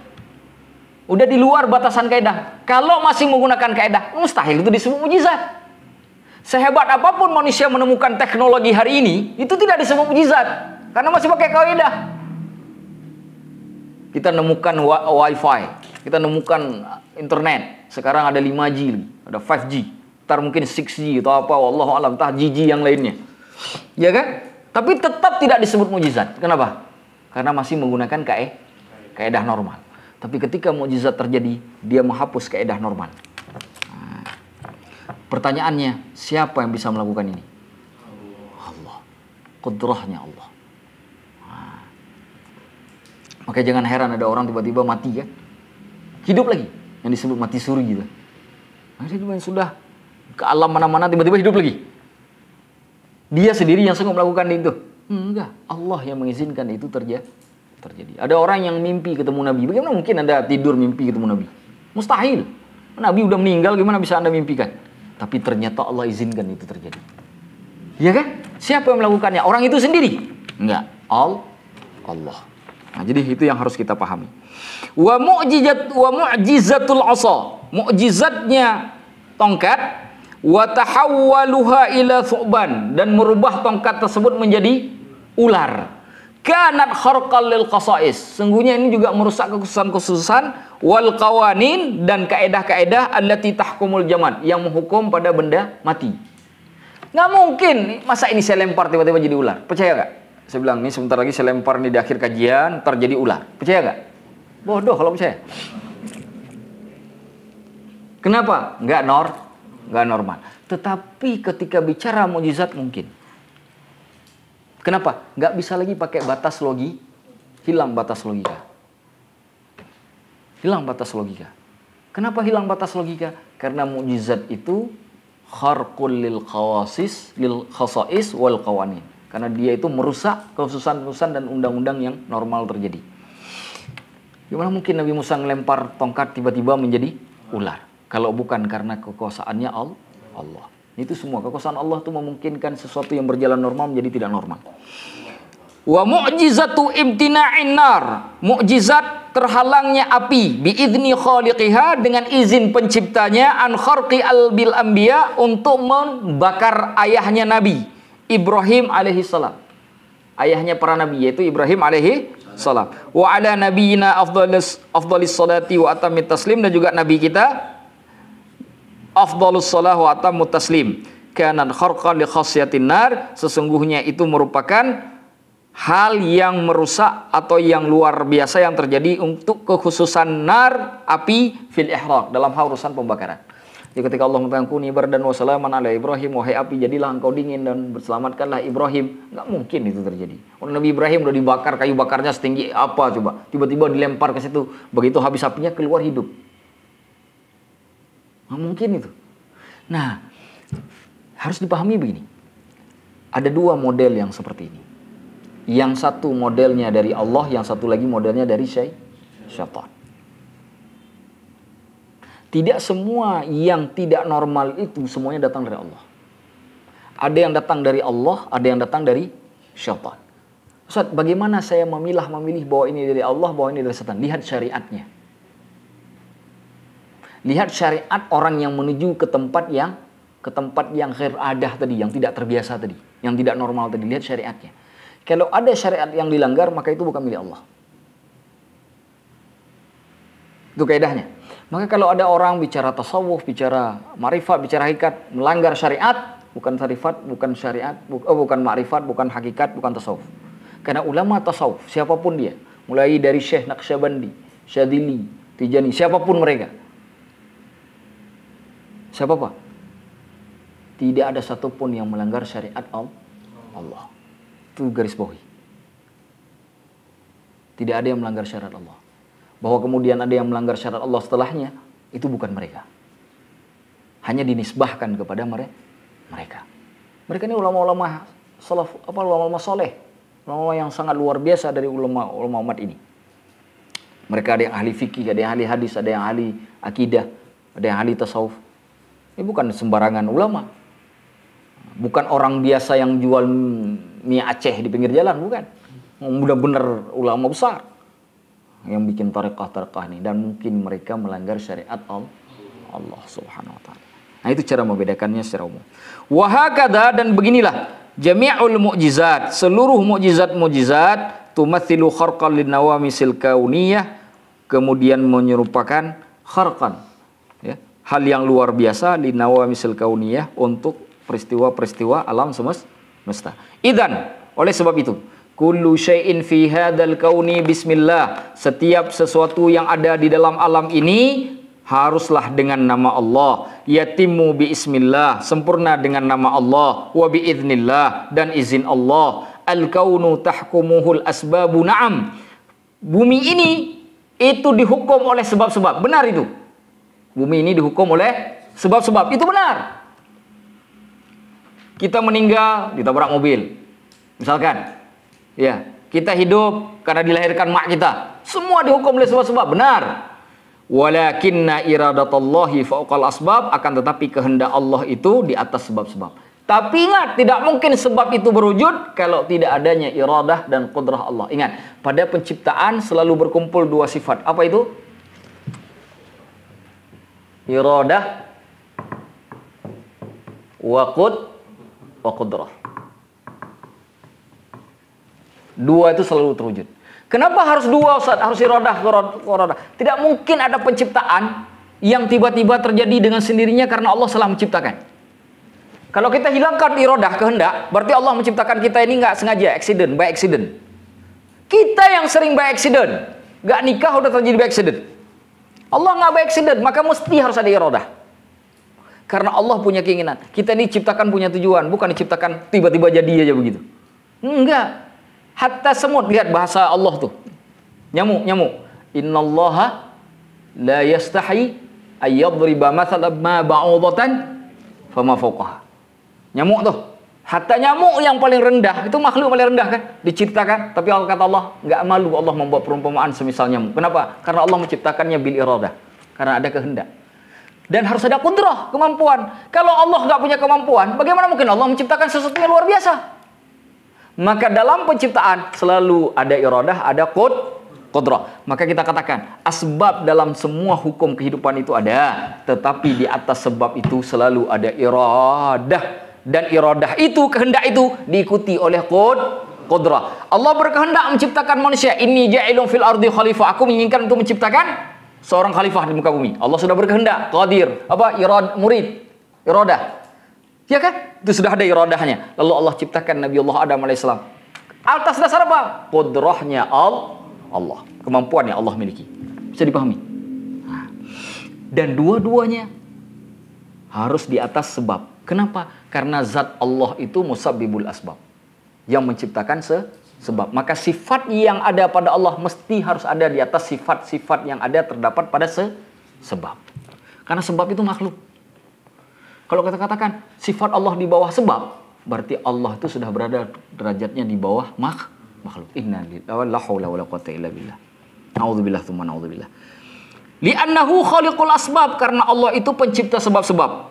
Wal khaliq, dan yang maha pencipta, huwal hakim alal makhluk. Dialah yang membuat putusan terhadap makhluk binawasihi, dengan kaedah-kaedahnya.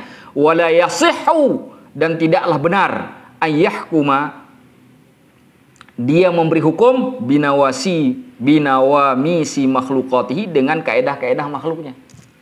Jadi Allah ketika menghukum kita, nggak mungkin pakai hukum kita, mesti pakai hukumnya Allah. Betul nggak?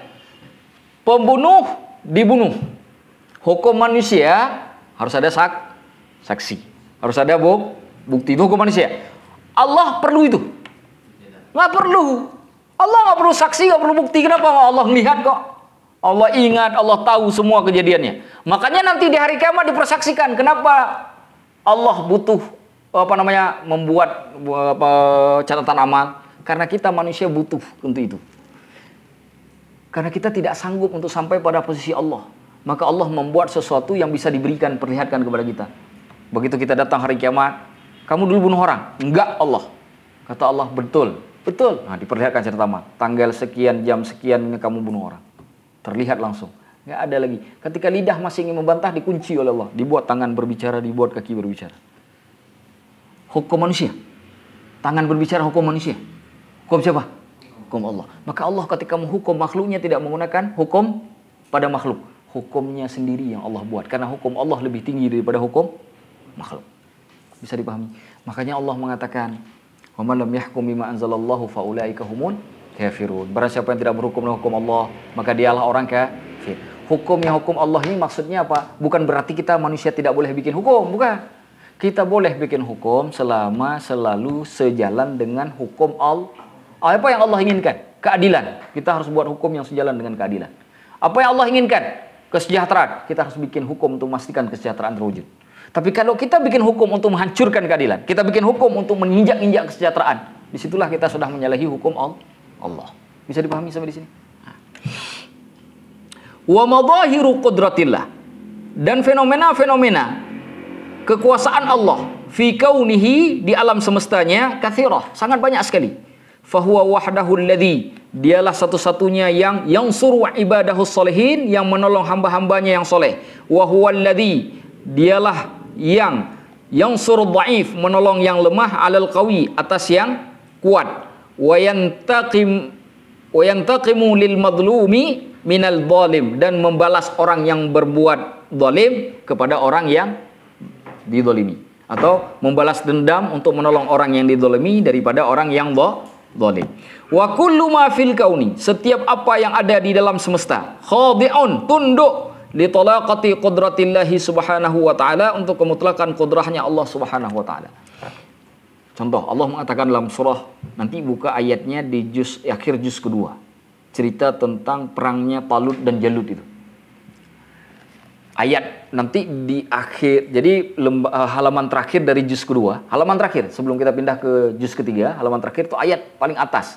Nah, di bagian terakhirnya Allah bilang begini, kam min fi'atin qalilatin ghalabat fi'atan katsiratan biidznillah. Berapa banyak kelompok yang kecil mengalahkan kelompok yang besar dengan izin Allah.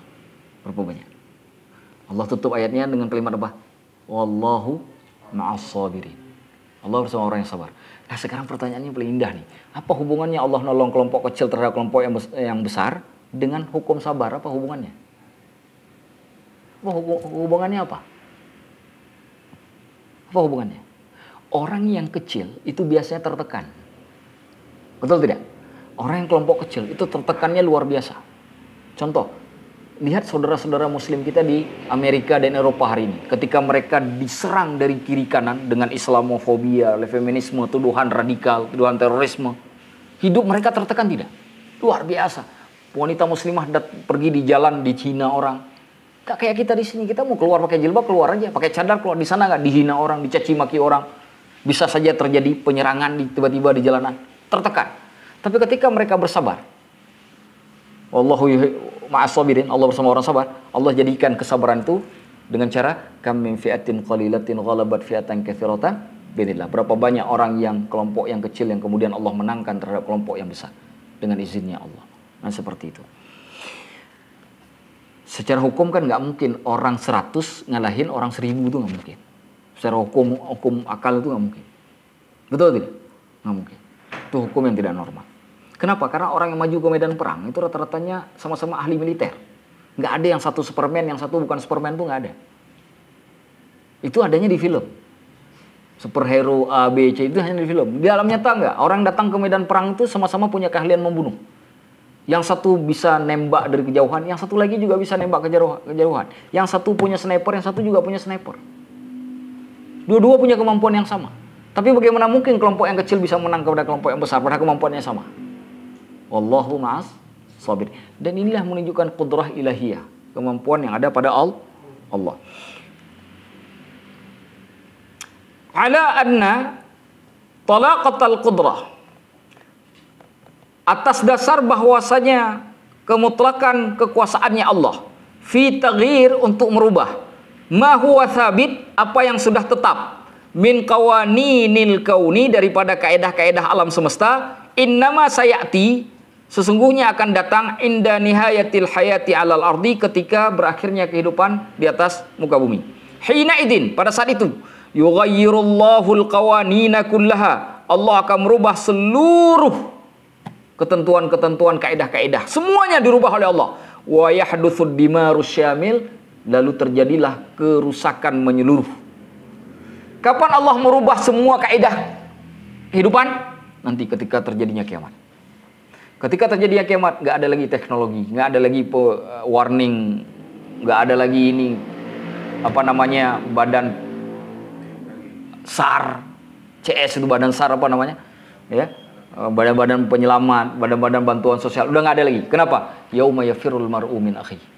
Karena hari itu orang akan berlari dari saudaranya, wa ummihi wa abih, dari ibunya dan ayahnya, wa sahibatihi wa bani, dari partnernya, dari istrinya, dari rekan teman hidupnya, wa bani, dari anak-anaknya. Apabila ayah sudah tidak peduli kepada anak, apabila ibu sudah tak peduli kepada anak, maka pertanyaan saya, adakah yang lebih besar peristiwa itu yang menyebabkan seorang ibu kemudian meninggalkan anak dan tidak lagi peduli? Semuanya begitu. Adakah masalahnya lebih besar itu? Tidak ada. Maka kenapa itu terjadi? Karena Allah merubah semua kaidah yang terjadi itu. Tidak lagi normal. Tidak lagi normal. Tidak lagi normal. Semua orang saat itu berpikir tentang dirinya masing-masing. Tak ada lagi orang tua, tak ada lagi saudara kandung, apalagi teman, tak ada lagi. Istri yang kita ajak tidur bersama di satu bawah satu atap pun kita lupakan. Begitu juga istri kita ke kita. Semuanya terlupakan. Kaidah rusak. Hukum alam rusak. Hukum kehidupan rusak. Semua hilang. Bukankah seharusnya seorang ayah? Coba lihat tsunami di Aceh. Masih ada ayah nolong anaknya. Masih ada ibu nolong anaknya. Tapi hari nanti ketika Allah ingin menghancurkan dunia ini, tak ada lagi yang tolong menolong. Ayah lupa anaknya, ibu lupa sama anaknya. Kenapa? Yahdutsud dimarus syamil, karena kehancuran total menyeluruh terjadi. Nah, itu yang dimaksudkan. Wa tantahil hayatu 'alal ardi, maka berakhirlah kehidupan di atas muka bumi. Nah, supaya kehidupan bisa berakhir, maka kaedahnya harus dihancurkan dulu. Saya ulangi. Supaya kehidupan berakhir, maka semua yang berkenaan dengan kehidupan, kaedah-kaedah tentang kehidupan, undang-undang kehidupan itu harus dihabisi dulu semua. Kenapa? Karena yang menjaga kehidupan itu kan kaedah, undang-undang. Ketika undang-undang ini tidak berlaku, maka kehidupan sudah selesai. Maka mustahil terjadi hari kiamat kalau undang-undang kaedah kehidupan itu masih ada. Maka ketika Allah mengatakan yauma yafirul mar'u min akhi, setiap orang itu lari dari saudaranya, dari ibunya, dari ayahnya, dari pasangannya, dari anak-anaknya. Karena Allah ingin menghancurkan semua fondasi undang-undang kehidupan. Kenapa? Karena kehidupan akan berakhir. Maka fondasinya nggak perlu ada lagi. Maka dihabisi semuanya ya Allah. Bal wa fil kauni kullihi, bahkan pada seluruh alam. Wasa'atuha la yakunu hunaka wujudun, dan pada saatnya nanti tidak ada satupun yang ada illallah illa lillahi subhanahu wa ta'ala, kecuali kembali kepada Allah subhanahu wa ta'ala. Al-hayyil ladzi la yamut, yang maha hidup yang tidak pernah mati. Wa dzalika misdaqan liqaulihi ta'ala, yang demikian itu sebagai pembenaran untuk firman Allah, idas samaa'un fatarat, ketika langit runtuh. Coba kan langit, pernah lihat atap kayak gypsum tuh tiba-tiba jatuh, teng gitu. Tuh langit itu begitu kan. Jatuh. Hancur. Kita melihat dari bumi, api, planet-planet bertabrakan. Matahari menghajar planet, membakar planet-planet, semua hancur. Lapisan ozon rusak. Nafas mulai sulit. Panas menyembur ke bumi yang dari atas tuh. Wa idzal kawakibun tafarat. Semua planet-planet itu punah, hancur, lebur. Kenapa hancur lebur? Karena tabrakan kan satu mas lain. Coba kan benda yang dengan massa yang sangat berat, ketika bertabrakan dengan massa yang berat, itu pasti menimbulkan kerusakan yang sangat parah. Mobil kalau lari dengan sangat kencang, ketemu dengan mobil yang kalah kencang, itu Mungkin cuma 0,00 sekian dalam hukum manusia, orang di dalamnya bisa selamat. Makanya kita sering mengatakan, begitu ketabrak selamat, itu benar-benar mukjizat. Kan kita sering menggunakan kalimat itu. Karena nggak bisa lagi hukum akal itu digunakan. Karena udah nggak normal itu. Kalau sesuatu benda yang sangat berat masanya, itu ketabrak dengan berat benda masanya dengan kecepatan tinggi, itu akan menghancurkan luar biasa. Wa idal kawangkibun tatharat, kata Allah. Wa idal biharu fujirat. Ketika laut-laut dipecahkan, pecah. Kenapa pecah? Karena lempengan-lempengan tanah itu bergerak, air bergejolak, memasuki daratan yang tidak. Bayangkan coba tsunami itu kecil sekali. Hanya dengan 9, sekian skala Richter gempanya bisa menggerakkan air yang segitu besar. Di Aceh itu ada yang mengatakan air tsunami yang masuk ke daratan itu setinggi pohon kelapa. Hanya dengan 9,4 atau 9,7 saat itu gempanya. Bayangkan ini kerusakan yang sangat dahsyat. Bayangkan, mungkin setinggi gedung di Sudirman kali airnya. Pecahkan oleh Allah, fujirat, dipercikan oleh Allah karena pecah. Lempengan-lempengan bergerak, tidak lagi atur. Air bergejolak dengan luar biasa. Wa idzal quburu bu'thirat. Pada saat itu, setelah semuanya sudah selesai, tertimbun. Allah ubah bentuk muka bumi dengan cara yang lebih berbeda dengan yang kita lihat sekarang. Tak ada lagi gunung, tak ada lagi laut, semuanya daratan. Sejauh mata memandang, semuanya daratan. Tak ada tanda, tak ada apapun. Yang ada cuma daratan. Kita nggak tahu lihat. Kalau sekarang kita lihat di sana ada sungai, lihat ke kiri ada lautan, lihat ke depan ada padang rumput. Nggak ada, semuanya sama. Seperti kita di lautan, di tengah lautan melihat laut, kemana-mana ke arah mata memandang, semuanya laut, nggak kelihatan apapun lagi. Hanya di laut itu ada gelombang, ada ini, masih ada hiasan, masih ada langit. Ini nggak, semuanya sama. Diubah oleh Allah. Wa idzal quburu bu'thirat, lalu kemudian dibangkitkanlah orang-orang dari kubur. Setiap orang bangkit heran. Tempat apa ini? Di mana kita? Kebingungan orang. Ini lagi di mana kita? Orang sering kebingungan. Apalagi yang tahu dirinya yang tadi di dalam kubur disiksa. Sudah mulai antara kebingungan, rasa takut menyelimuti jiwa. Sudah mulai begitu. Allah mengatakan alimat nafsum ma qaddamat wa akhirat. Pada saat itulah manusia mengetahui apa yang sudah dia lakukan dan apa yang telah ditinggalkan. Semua orang akan tahu. Semua akan tahu. Karena di dalam kubur dia sudah mendapatkan pengetahuan itu. Orang yang disiksa sudah tahu kemana akhirnya. Orang yang dapat nikmat dalam kubur dia sudah akan tahu kemana tempatnya. Pada saat itu tuh.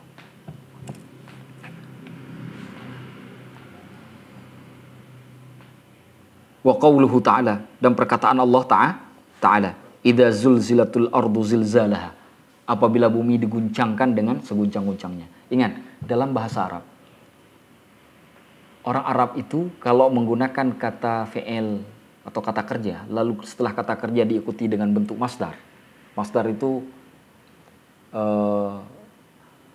kata benda yang diambil dari kata kerja. Saya memakan makanan.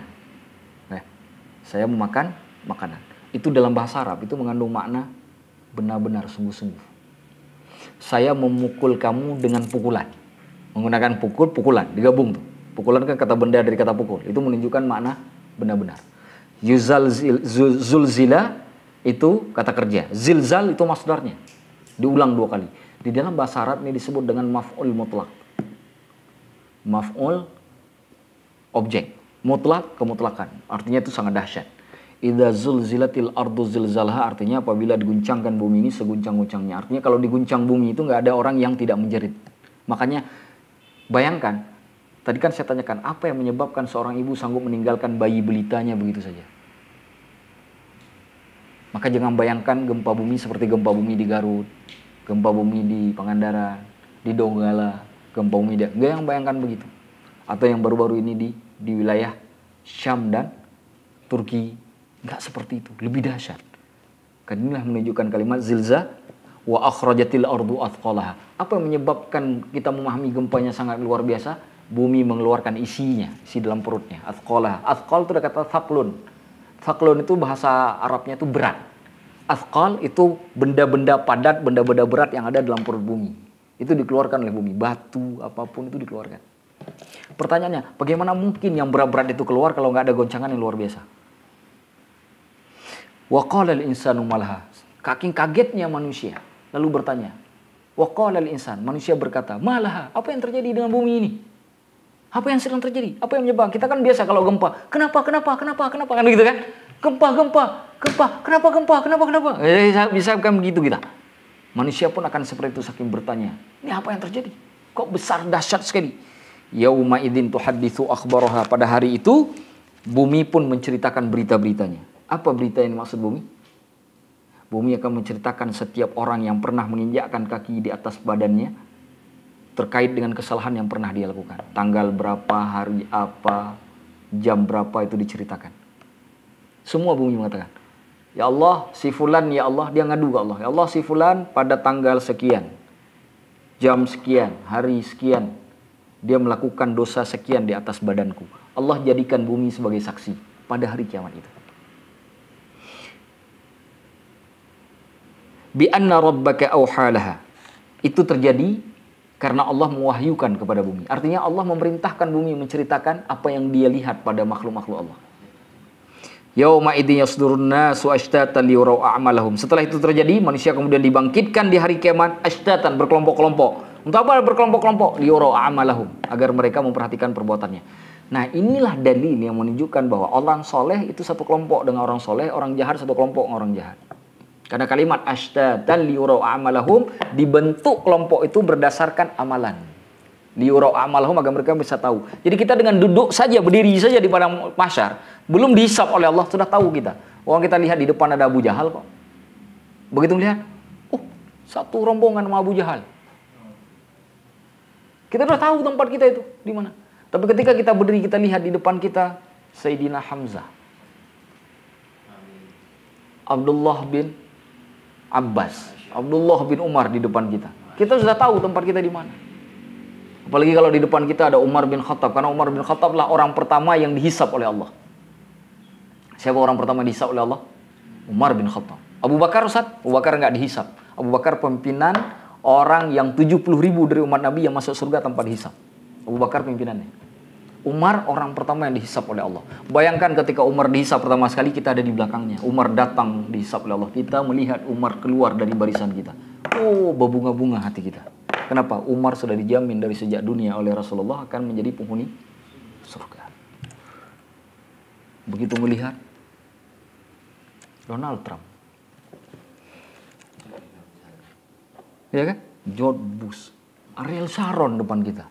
Kenapa Ariel Sharon depan kita? Karena tiap hari ketika di bumi kita ngerusakin jamaah kaum muslimin aja. Kalau untuk kawasan muslimin kita tuduh, kita fitnah semuanya. Padahal kita sendiri muslim. Begitu nanti di hari kiamat dibangkitkan, Ariel Sharon di depan kita. Apa ini? Manfaatnya hidup. Ashtatan liyurau a'malahu.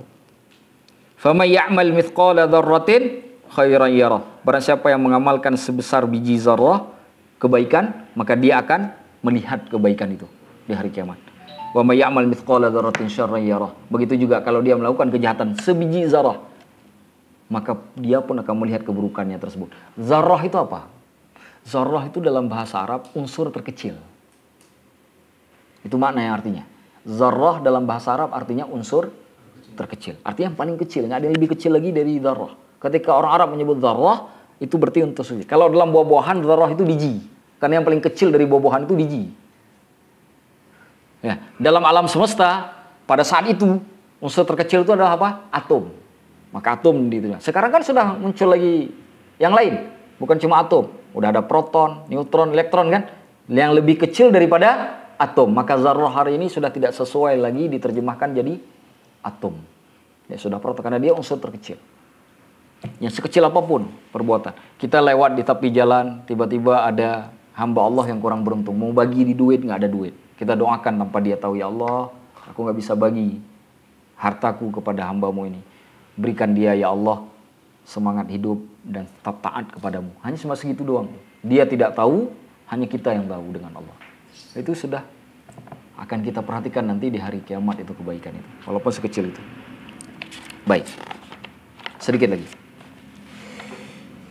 Wa qauluhu ta'ala, ini sama juga nanti baca surah Al-Insyiqaq. Surah Nanti kalau teman-teman mau belajar tentang masalah bagaimana kondisi hari kiamat, kondisi surga, kondisi neraka, baca juz 30 dari Amma Yatasaalun. Nah, dari ayat pertama dari juz 30. Juz Amma. Dari Amma Yatasaalun, baca Amma Yatasaalun, kemudian wan nazi'at, kemudian setelah itu abasa, setelah itu takwir, ya, idza syamsu kuwirat, kemudian al-infitar, wailul lil mutaffifin, juga sama, itu juga ayat tentang surga dan neraka, al-mutaffifin setelah itu, kemudian al-insyiqaq setelah itu. Nah, setelah al-insyiqaq berhenti karena al-buruj itu tidak cerita lagi tentang surga dan neraka, hari kiamat. Al-buruj, was-sama'i wat-tariq. Nah, kembali lagi ke was-sama'i wat-tariq, muncul lagi. Nah, was-sama'i wat-tariq nanti muncul lagi ke Al-Ghasyiyah, hal ataka hadithul Ghasyiyah. Itu balik lagi ke hal ataka. Nanti berhubungan dengan kematian, setelahnya surah Wasyamsi wa duhaha, itu masalah penciptaan alam semesta. Ketemu lagi nanti di Al-Fajr nanti. Wal fajri wa layalin ashr, itu masalah kematian. Ya, sudah. Nanti ketemu lagi di surah Al-Qari'ah, surah Al-Zalzalah, surah Al-Qari'ah. Kemudian surah Al-Hakumut Takatsur. Karena Al-Takatsur itu bicara tentang hari kiamat, tentang masalah ainul yakin di hari kiamat itu. Sama wailul likulli humazatil lumazah. Nah, itu. Itu bicara, itu ayat-ayat hari kiamat. Yang paling banyak itu ya di juz 6. Juz Amma itu paling banyak. Baca surah-surah tentang hari kiamat itu biar menimbulkan rasa takut supaya kita semakin taat kepada Allah. Bacanya kalau baca terjemahan saja kan kurang enak, Ustaz. Enaknya baca tafsir. Beli buku tafsir juz Amma. Ada tafsir juz Amma karangan Syekh Mutawalli Sya'rawi. Sudah diterjemahkan. Cuma saya tidak tahu penerbit. Lihat saja nanti, lihat di media online. Beli tafsir juz Amma punya Syekh Mutawalli Sya'rawi. Baca tafsirnya. Tulis. Ya. Tafsir juz Amma karangan Syekh Mutawalli Sya'rawi. Nah, dibaca itu. Bagus. Bagus. Kenapa Ustaz suruh Syekh Mutawalli Sya'rawi? Pertama, bahasa yang digunakan bahasa zaman sekarang. Jadi lebih dekat dengan logika kita berpikir. Itu bagus sekali. Beliau menjelaskannya bagus sekali. Baik. Idzan, ya. Oleh sebab itu, alladzina yaqulun, adapun orang-orang yang mengatakan inna 'azmatallahi subhanahu wa ta'ala fi khalqihi, bahwasanya keagungan Allah subhanahu wa ta'ala pada penciptaannya, hiya tsabat, adalah ketetapan, wadiqqah, ketelitian, allati la tata'atsaru bizzaman, yang tidak berpengaruh dengan waktu, tidak dipengaruhi oleh waktu. Wallati tabqa malayinas sinin, dan yang selalu tetap ada sampai dengan jutaan tahun, duna an takhtalla, yang tidak akan rusak, hancur, binasa, walau thaniyatan wahidah, walaupun hanya 1 detik saja. Jadi siapa yang Allah ciptakan ini, apa yang Allah sudah buat ini tetap. Bumi ini walaupun dia berkembang, bumi ini kan berkembang kan, seperti balon, tapi tetap dia, kita bisa hidup di dalamnya, kita masih bisa cari rezeki di dalamnya, tetap teliti. Kenapa? Karena hukum kehidupan itu, hukum alam semesta itu akan terus berlangsung. Jika Allah ingin menghancurkan semuanya, akan Allah hapus hukum itu. Allah datangkan suatu peristiwa yang membuat hukum itu tidak lagi terjadi, supaya kehidupan itu selesai. Tapi sebelum waktu itu terjadi, semuanya teliti. Lah bagaimana nggak teliti? Coba lihat. Kita belajar biologi itu. Nyamuk, ada seorang ahli biologi di Arab itu, saya lupa namanya. Beliau menjelaskan kehebatan nyamuk. Bahkan nyamuk itu punya alat pengunyahnya bukan 1 gigi. Nah, saya nggak terlalu paham pokoknya. Nggak, karena bahasa Arab biologi pula. Ya. Bahasa Arab lagi kan biasanya bahasa itu kan banyak istilah kan. Nah, kita bahasa Latennya saja kita nggak kuasai kan. Jadi ketika dengar ini apa maksudnya? Karena kita harus lari ke istilah-istilah biologi. Tetapi saya bisa membayangkan secara umum begini, bahwa nyamuk itu, ketika Allah mengatakan innallaha la yastahyi yadriba mathalan ma ba'udatan fama fawqaha, Allah tidak malu ketika membuat perumpamaan seperti nyamuk. Itu ternyata nyamuk itu penciptaannya itu sangat detail. Penciptaan yang Allah berikan pada nyamuk yang kecil itu sangat detail. Detail sekali nyamuk. Yang paling luar biasa lagi, tahukah kita kenapa nyamuk itu setiap yang menggigit kita itu nyamuk betina? Nyamuk jantan tuh nggak gigit kita, nggak gigit darah kita, perlu darah kita. Maka nyamuk jantan itu dia tidak menggigit, ngambil darah. Karena makanan nyamuk itu sesungguhnya sari bunga. Yang menggigit kita itu nyamuk betina. Kenapa? Karena ternyata darah kita itu mengandung nutrisi, protein bagi yang diperlukan oleh nyamuk untuk perkembangbiakan. Kalau bukan karena itu, dia nggak akan gigit kita. Makanya yang jantan nggak gigit karena dia nggak berkembang biak. Dia nggak punya telur. Makanya kalau datang nyamuk sebelum dibunuh, hei sayang, panggil dulu. Hei sayang, betina soalnya. Bukan jantan. Itu maksudnya. Sampai sedetil itu loh. Kan detil sekali. Detil sekali. Kenapa butuh darah? Karena perkembangbiakan. Sedangkan perkembangbiakan itu kan adanya di betina. Makanya betina yang gigit kita. Jantan karena nggak perlu pembuahan, tidak adanya pembuahan, maka dia nggak perlu darah. Karena dia hidupnya dari sari bunga. Coba bayangkan. Oh, ternyata ketika Allah membuat perumpamaan, ternyata sampai segitu detailnya Allah ciptakan. Ini baru nyamuk. Gimana manusia yang meneliti nyamuk? Padahal nyamuk tidak bisa meneliti manusia. Bayangkan. Subhanallah. Nah, sudah sampai mana tadi?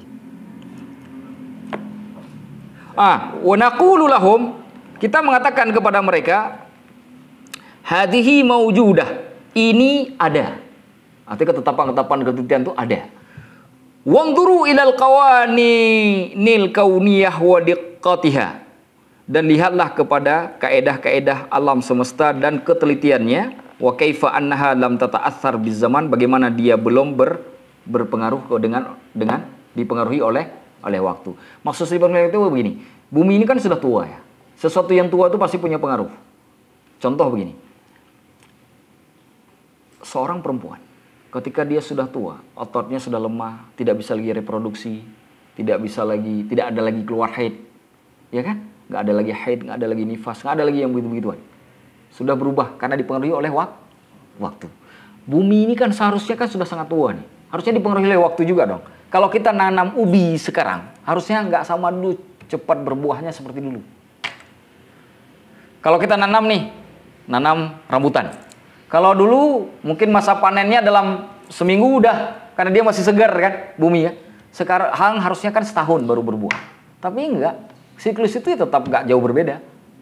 Betul tidak? Karena yang menyebabkan perubahan itu bukan karena usia buminya, tapi usia perubahan siang dan malam. Pengaruhnya itu pada siang dan malam, bukan pada usia buminya. Harusnya kan begitu dong. Kita sekarang nanam ubi, harusnya metiknya itu ya setelah 2 tahun, 3 tahun ubi itu. Tapi kan enggak, nanam ubi sekarang bulan depan ada yang sudah bisa kita sayurin. Iya kan? Udah ada yang kita bisa masuk untuk kita makan sayurnya. Betul tidak? Nah itu ternyata lihat seperti itu. Walladzina yaqulun, dan orang-orang yang berkata, inna atmatal haqqi, bahwasanya kebesaran Allah yang maha benar subhanahu wa ta'ala fi talaqati qadratihi, pada kemutlakan kudrahnya, fi kaunihi, pada alam semestanya, wa alla takuna hadhil qudrah, di mana kudrahnya, kekuasaan ini tidaklah muqayyadah, tidak terikat bil asbab, dengan sebab-sebab. Jadi kudrah Allah itu nggak terikat dengan sebab. Jadi Allah menciptakan manusia itu karena bukan karena satu sebab. Misalnya sebabnya begini, Allah kalau nggak menciptakan makhluk, berarti Allah nggak bisa jadi khalik. Maka Allah butuh menciptakan makhluk. Bukan begitu. Maka perkataan itu jadi batal. Kenapa? Karena Allah tidak tunduk kepada sebab. Kudrahnya Allah tidak tunduk kepada sebab. Orang yang mengatakan bahwa, kan kalau kita begini, kalau hukum pada manusia, tidak mungkin ada presiden kalau nggak ada rakyat. Betul tidak? Betul nggak? Itu hukum, sudah pasti itu, mutlak itu. Itu kemutlakannya pada manusia begitu. Tapi kemutlakan pada manusia yang seperti itu tidak bisa kita lakukan pada Allah. Tidak bisa kita katakan tanpa manusia Allah tidak bisa lagi jadi Tuhan. Nggak bisa kita katakan begitu. Kenapa? Karena pada manusia kita tunduk pada sebab. Tapi kudrahnya Allah dan Allah sendiri tidaklah tunduk kepada karena itu makhluk. Maka kenapa kemudian ketidaktundukan Allah kepada sebab itu tidak terikat dengan sebab, maka Allah bisa melakukan yaf'alu ma yasha. Lakukan apa yang dikehendaki. Kita nggak bisa. Kita terikat dengan sebab. Coba nggak percaya, nanti pulang atau besok pergi kerja nggak usah pakai helm. Tenteng seluruh Jakarta ini nggak pakai helm. Kalau ditangkap polisi, coba lihat. Minimal 20.000 diminta di tempat. Betul nggak? Terikat dengan Sebab. Karena sebab lampu merah itu sebab kita harus berhenti di jalan. Jadi satu-satunya kita berhenti di tengah jalan itu lampu merah. Nah, kalau nggak ada lampu merah, nggak ada orang berhenti di tengah jalan itu nggak ada, kecuali sopir angkot. Naqulu lahum, kita katakan kepada mereka, unduru fil kaun, lihatlah pada alam semesta, wa haulakum, dan sekitarmu, madahir talaqatil qudrah, fenomena-fenomena kemutlakan qudrah. Walaysat hadhil madahir, bukanlah fenomena-fenomena ini mukhtafiyah, tertutupi, au masturah, terhalangi, bal hiya madahri zahirah amamana jami'an, akan tapi itu fenomena yang ada di depan kita semuanya. Walaysat fi ahdats ba'idah, bukanlah peristiwa-peristiwa yang terjadi jauh an hayatina, dari kehidupan kita. Bal hiya tahdutsu lana kulla yaumin, bahkan dia terjadi setiap waktu kepada kita. Berapa banyak orang yang, saya punya teman, saya cerita nih, talaqatu qudrah Allah. Dia istrinya melahirkan, dia sedang jatuh, habis nggak punya duit. Ketika istrinya melahirkan, ternyata istrinya divonis nggak bisa melahirkan normal, jadi harus sesar. Pihak rumah sakit meminta duit sebesar 14 juta hanya untuk sesar dan biaya tidur lah, biar rumah sakit segala macam. Tapi kan biaya makan, biaya obat kan belum tercakup. Jadi perkiraan dia, kata dia, yang nggak kurang lah kalau dihitung semuanya lah, belum lagi kita bawa pulang anak segala macam, untuk pakaian bayi, tempat bayi segala macam, ya 20 juta saya harus punya uang. Saat itu duit saya cuma ada 20 ribu di kantong. Tadi hanya puluhan ribu. Bagaimana mungkin orang punya puluhan ribu berpikir puluhan juta? Bagaimana mungkin? Masuk akal nggak? Nggak masuk akal. Hari dia disesar istrinya, itu duitnya belum ada. Istrinya belum ada. Sampai masuk ke ini, 2 hari sebelum dikeluarkan istrinya di rumah sakit, Allah izinkan istrinya begitu sesar itu tinggal beberapa hari di rumah sakit. Nggak bisa langsung pulang karena kondisi istrinya lemah sekali. Jadi harus tinggal di rumah sakit. Jadi seperti, kalau bahasa dia nih, kayak seperti diberikan kelemahan itu pada istri supaya ada jangka waktu jarak, supaya nggak langsung minta duit oleh rumah sakit. Kita jarak waktu itu. Sambilan itu obat segala macam, ada teman lah yang nanggung. Alhamdulillah, kata dia, biaya rumah sakit semuanya itu ada kemudian orang yang nanggung. Ada orang yang tahu dia nggak punya kesanggupan, istrinya harus dibawa pulang ke rumah segala macam, ada yang nanggung. Alhamdulillah, hari di mana istrinya harus dikeluarkan, dia tidak mesti harus nunda 1 hari pun dikeluarkan istrinya, karena duitnya ada. Karena dia nggak ada kerjaan, pengangguran. Pertanyaannya, mungkin masuk akal? Enggak kan? Enggak masuk akal kan? Inilah dimaksudkan oleh Syekh Mutawalli Sya'rawi, bal hiya tahdutsu lana kulla yaumin. Tapi kodrahnya Allah itu selalu terjadi bagi kita setiap hari. Cuma kadang-kadang kita menutup mata untuk melihatnya. Ya, ada kodrah-kodrah Allah yang terjadi di sekitar kita, kita tutup mata. Nah, nanti habis dari sini lihat ada satu video di internet. Kisah mu'alaf dari Australia, kisahnya lucu. Dia ketika masuk Islam, dia udah yakin Islam itu sebagai agama yang benar, tapi untuk masuk Islam tuh dia kayak harus punya semacam dorongan. Maka malam-malam dia duduk, dia minta, ya Allah, this is the moment, kata dia, inilah waktunya. Tolong berikan aku satu tanda. Tanda itu bisa apa saja. Tiba-tiba ada lilin yang jatuh. Kata dia, tanda aja. Ini sudah saatnya. Dia yakin kepada Allah. Tanda apa aja? Atau tiba-tiba mungkin kucing lompat gitu. Dia minta tanda. Kata dia, ditunggu lama, nggak ada terjadi apapun. Satu pun tidak terjadi. Sampai tiba-tiba dia lama menunggu tanda itu nggak datang, seperti putus asa. Dia balik Al-Quran, terbuka, itu pas ada satu ayat di dalam Al-Quran yang menceritakan, tidakkah kamu perhatikan bahwa selama ini kuberikan apapun sekitarmu sebagai tanda-tanda. Malam, kehidupan, siang, kematian, itu semua adalah tanda. Termasuk yang tadi itu, kudrah-kudrah Allah yang terjadi itu semuanya tanda. Tapi berapa banyak di antara kita yang mau menggunakan akalnya untuk berpikir. Kata dia, saya meminta tanda padahal dalam sekeliling kehidupan saya itu semuanya ada tanda. Nanti lihat videonya. Ya, kesaksian mu'alaf asal Australia. Saya kira bagus untuk tema ini, untuk menguatkan teman-teman untuk tema ini. Nanti lihat. Terakhir,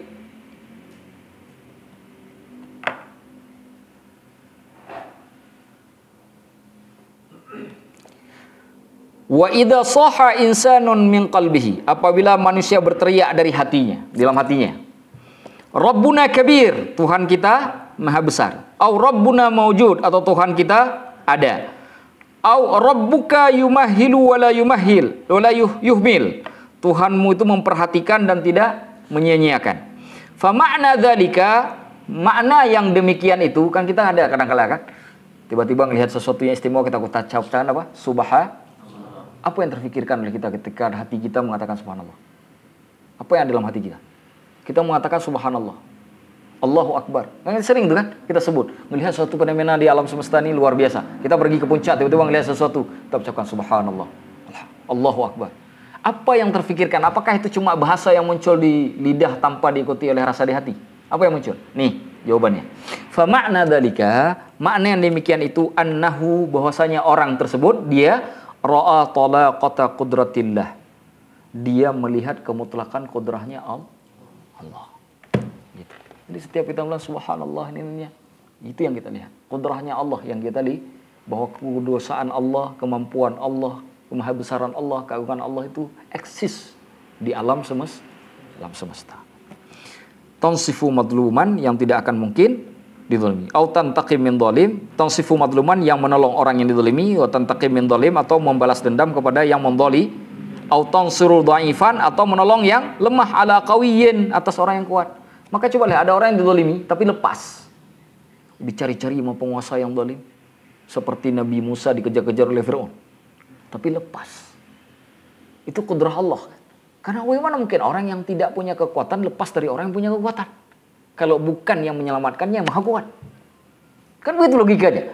Maka ketika kita melihat pernyataan seperti itu, seperti pernyataannya Fir'aun dengan Nabi Allah Musa, yang kita lihat itu bukan Nabi Allah Musanya yang hebat. Yang kita lihat adalah kudrah Allahnya yang kita lihat. Karena tidak mungkin itu terjadi pada Nabi Allah Musa kalau tidak atas kehendak dan kudrahnya Allah. Begitu tuh. Jadi ketika kita subhanallah, alhamdulillah, masukkan kudrahnya Allah itu. Ya Allah, besar sekali engkau ini ya Allah. Kau bisa lakukan apa? Jadi masukkan kudrahnya Allah itu. Pemahaman kita terhadap kudrahnya Allah dari apa yang sudah kita pelajari. Setiap kita memuji Allah. Jadi jangan cuma melihat satu subhanallah. Udah segitu doang. Ditanya, kenapa ucap subhanallah? Entah. Jawabannya pede pula. Entah, gede lagi suaranya. Terus apa subhanallahnya? Nggak masuk ke hati, nggak ada manfaat.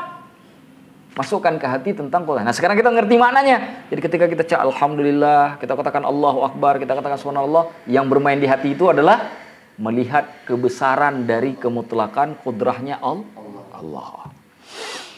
Au ta'khudhu qawiyan wa huwa muhattam bi kulli quwwatihi dunya, atau Allah kemudian menjatuhkan yang kuat dengan semua yang mengitarinya, dengan segala kekuatan yang ada, kekuatannya ada di dunia. Bahkan kadang-kadang orang kuat itu kan dihancurkan juga oleh Allah. Firaun itu kan dihancurkan dengan kekuatan Allah juga. Firaun mengatakan dirinya kuat, dihancurkan dengan kekuatan Allah. Pakai apa? Air laut. Ya'juj Ma'juj menganggap dirinya paling kuat, dijatuhkan juga dengan kekuatan Allah. Pakai apa?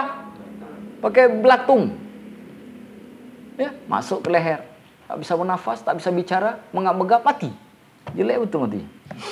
Ditusuk kayak medan perang biar gagah sedikit. Ini pakai belatung mati, kan jelek betul. Ya kan? Allah gunakan kekuatan. Bahkan kekuatannya Allah gunakan pun terkadang kekuatannya sepele. Sepele sekali. Allah cuma bilang kun, ribuan orang mati. Ratusan orang mati. Semua orang mati. Hanya dengan kalimat kun. Dinaikkan air dari laut. Diruntuhkan tanah dengan longsor. Dijadikan gompa, goyang, ribuan orang mati. Yang kemarin sudah berapa? Berapa puluh ribu sudah meninggal tuh. Di Syam dan sudah puluhan ribu meninggal dunia. Hanya dalam waktu sesaat. Semua yang dibangun puluhan tahun ternyata rusak hanya dalam beberapa detik saja. Tidak butuh lama, hanya dalam waktu detik. Karena Allah hanya butuh kun saja. Hanya beberapa detik semua yang dibangun selesai. Ketika kita melihat gempa bumi tersebut, apa yang terbayang oleh kita? Dua kan? Rasa kasihan oke sama manusia. Tapi ada satu hal lagi yang paling tinggi sesuai dengan pembicaraan kita malam ini. Kudrahnya Allah. Nah, itu. Begitu. Jadi bukan kita melihat gempa itu hanya karena kasihan sama orang saja, tapi melihat betapa besarnya Allah sehingga yang begitu pun Allah sanggup melakukan. Sambil kita mendoakan yang korban, semoga amal ibadahnya diterima oleh Allah, yang sudah berbuat salah diampuni oleh Allah. Baik.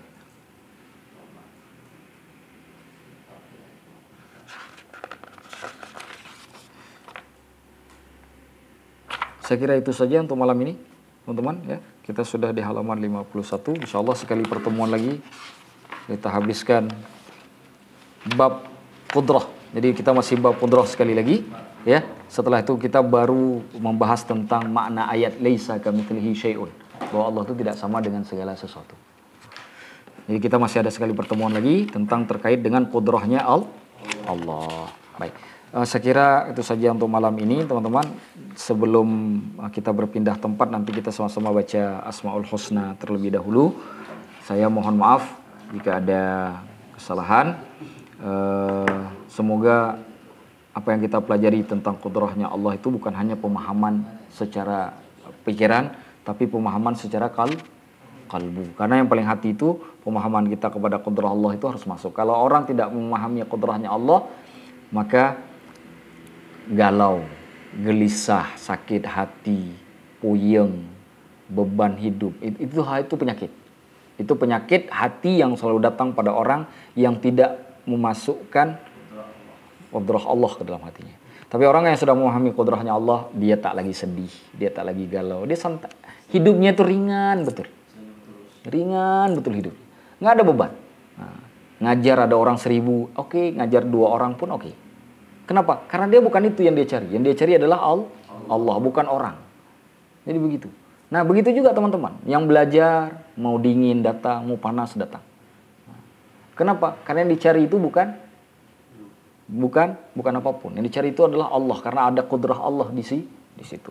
Jadi orang yang kalau sudah masukkan hati qudrah Allahnya sudah berada dalam hati dia itu, maka hidupnya akan sangat ringan. Orang miskin, kenapa kadang-kadang senyumnya lebih indah daripada orang kaya? Apa sebabnya? Pernah nggak melihat orang yang kok orangnya hidupnya miskin betul, tapi kok ngelihat dia tuh lebih lucu, lebih enak dipandang daripada ngelihat orang yang banyak duitnya? Pernah nggak teman-teman mikir kayak gitu? Coba lihat seseorang tuh. Apa yang kita bayangkan? Bukan dia yang kita bayangkan. Qudrah Allah. Mungkin dia sudah memahami qudrah Allah, kita belum, maka kita tidak paham. Maka dengan kita memasukkan itu, insya Allah kita juga akan sama derajah dengannya. Wallahu a'lamu. Semoga Allah semuanya turunkan kebaikan dalam majelis kita. Semoga Allah turunkan juga kebaikan dalam kehidupan kita. Allah mudahkan segala apa yang kita rencanakan. Allah juga mudahkan segala apa yang akan kita lakukan. Dan kemudian semua yang kita lakukan itu dicatat sebagai amal ibadah dan kebaikan yang akan kita bawa di padang mahsyar nanti. Amin ya rabbal ala hadini wa kulli niyatin salihah. Al-Fatihah.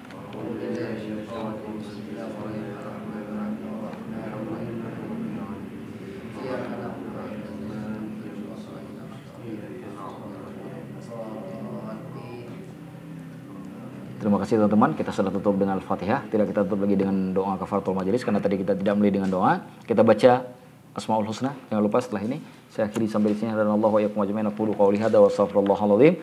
Wassalamualaikum warahmatullahi wabarakatuh.